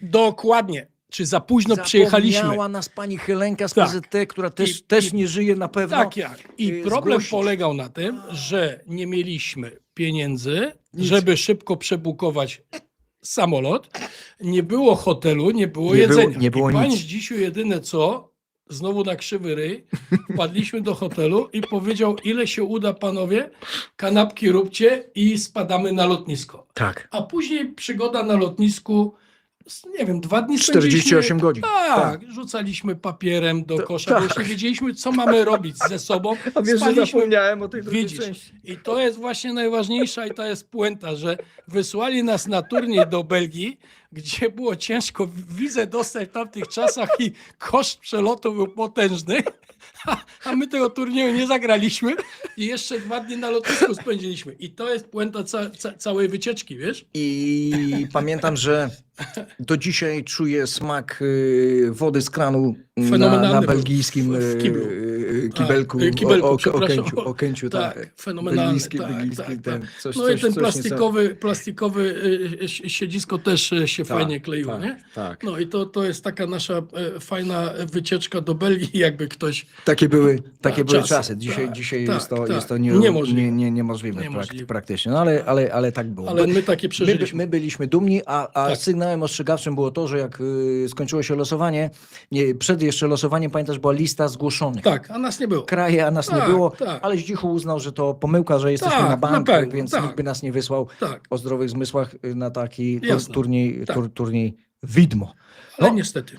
To była puenta naszego programu. To się rzeczywiście działo. Prosimy nie regulować odbiorników, bo to prawda. prawda. Takie historie za naszych czasów się działy. Dziękujemy Państwu bardzo serdecznie, bo 700 osób na żywo. Super. To jest Dziękuję za zaproszenie, rekord. Lechu. Czekaj, jeszcze nie koniec. A, jeszcze nie. Okej. Ile było? Bo jeszcze chyba jest informacja świeża. 750, słuchaj, no No to brawo. nie, no to już w ogóle, wiesz, wieś tańczy i śpiewa. Za chwilę Fenomenalnie. zrobimy, jak wyjdziemy na zewnątrz, zrobimy ognisko, kiełbaski, jakieś gry. Nie dobrze. przywiozłeś nic ze sobą. Nie. No nie pomyślałem, trochę Nie, zimno. Może, nie. może jak następnym razem mnie zaprosisz, będzie cieplej, to wtedy... Gospodarz nieprzygotowany A, na to takie no. fajerwerki. Tak czy inaczej jesteśmy bardzo zadowoleni, że tyle osób nas oglądało, że było sporo dyskusji i sporo zamętu na czacie. Wydaje nam się, że ten temat taki drażliwy poruszyliśmy i proszę nam wierzyć, to nie jest tak, że szukamy clickbaitów czy jakichś odsłoń na siłę. Po prostu żyjemy z tenisa, jesteśmy Tak. w świecie tenisa i chcemy tym, którzy mają ochotę, bo nie każdy ma ochotę. Jeżeli Nie. ktoś nie chce nas oglądać, proszę bardzo. Nie musi. Nie musi, nie ma tutaj musu. Jeżeli ktoś ma ochotę posłuchać dwóch Tak. starszych panów, to... Może to, jakieś wnioski wyciągnie Może wyciągnie z jednego jakieś czy wnioski. drugiego. Tak czy inaczej, powiem ci tak, na zakończenie. Idzie wiosna Idzie. i jeżeli ktoś z naszych widzów, Mhm. czy słuchaczy, jak mówiliśmy, na Tak. przykład będzie chciał aktywnie spędzić czas dyskutując o tenisie, no chociażby podczas jakiejś przyjażdżki rowerowej, bo Super. ja mam taką zamkniętą grupę Piekło Północy się No nazywa. świetnie. Pozdrawiam wszystkich członków naszej grupy. Można przyjechać na wiosnę, Tak. terminy I w są trakcie znane i w trakcie wycieczki jazdy pogadać. właśnie. Tak. A propos świątek, a propos hurkacza. A, nie ma problemu. Tylko jest jeden mały warunek, wiesz? Musi dobrze na rowerze jeździć? Te jazdy to tak minimum stoi w górę. Ja I wiem, dlatego jeżeli mówię, że- ktoś ma ochotę, to będę zapraszał. Super. Może ktoś się zjawi, może ktoś będzie miał odwagę. No. Tak czy inaczej, jeszcze raz dziękuję Ci ślicznie za to, że przyszedłeś do programu i poświęciłeś swój czas. Niedziela to nie jest wcale takie proste, ale mam nadzieję, że po pierwsze dobrze się bawiłeś, Super. po drugie, że udało nam się wyjaśnić kilka ważnych rzeczy, Ale- albo nawet naświetlić. Może skierować uwagę kogoś. Jak będą, słuchaj, nowe Na dany zapytania, problem. to chętnie jeszcze raz się spotkamy. Ja myślę, że okazji będzie dużo. Tak. Proszę Państwa, Iga wróci w Miami, tak jak zapowiedziała, Tak. na ten amerykański swing, na ten Sunshine Double. Tak, Tam zawsze dobrze grała. zgadza się. To będzie naprawdę sprawdzian, bo tych sprawdzianów już było dużo. Czy trener się obroni i zostanie i pojawi się tam, czy będzie ktoś nowy, to też jest zagadka. Na razie Fiset wiemy. Ale życzymy Zostaje. jak najlepiej Życzymy dla całego teamu Oczy- i o, dla Igi absolutnie, przede wszystkim. Absolutnie. Te plotki, które się pojawiały przed programem, to można sobie wsadzić w buty, bo Tak, nie zmiany słucham. trenera nie będzie, na Nie. razie zostaje.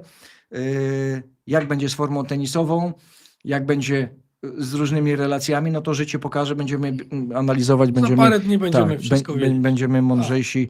Czekamy do Miami, czekamy na Amerykę, a ja mogę Państwu obiecać jedną rzecz. że w planach jest program. Będą goście, nie gość, a goście, bo przynajmniej 2 zaproszę. To zaproszenie zostało przyjęte. Nie powiem, kto zacz, no bo to jest Bez niespodzianka. sensu, tak jest. A niespodzianka polega na tym, że jest niespodzianką. Nie wiadomo nigdy. Oczywiście będziemy bezpośrednio przed programem informować. Powiem tylko tak, że jest to najbardziej gorący duet w polskim tenisie, abstrahując od wszystkiego, na chwilę obecną. Super. Będzie tak. I to nie jest Strasburger i Tadeusz Drozda na pewno, Nie. tylko to są ludzie związani z tenisem, ale od razu tutaj bez bicia przyznaję, odpoczniemy na pewno od tematów Igi Świątek, Huberta Super. Hurkacza. Damy sobie na wstrzymanie, im też damy chwilę spokoju i tym optymistycznym akcentem rozstajemy się z Państwem. Dziękujemy jeszcze raz za suby, za lajki. Artur, jeszcze raz. Dziękuję Ci serdecznie, Lechu. Gorące podziękowania. Super. Ja również dziękuję. Było super. A ci, którzy nas jeszcze z nami wytrzymali do końca, to prosimy o subskrypcję, bo nam się to przydaje. Im więcej subskrybentów, tym ciekawsi goście, tym większe zasięgi, tym lepszy program po Tak, prostu. świetnie. Nie ma się co oszukiwać. A powiem Ci tak na marginesie, tak się zaczynam uzależniać trochę od tego programu, wiesz? Wiesz, ale to jest w miarę świeże, a bardzo fajnie wymyśliłeś, że gratuluję Ci tego też. Wspaniała 7. Świetnie. 7 Super. samurajów i mamy studio świetne. Świetne. I Wszystko- perfekcyjne grafiki. Wszystko jest idealnie. I mam najlepsze ucho na rynku, Tak jest. które mi podpowiada. Szkoda tylko, że tego Maruniaka uśmierciłem. Nie mogę To sobie nic. tego darować. Zaraz go... Zadzwonisz i przeprosisz w moim zadzwonię. imieniu? Tak jest. Bardzo Ci dziękuję. Tak jest. Proszę Państwa, do usłyszenia na srebrnym ekranie. Pozdrawiamy bardzo mocno. Do zobaczenia. Do zobaczenia.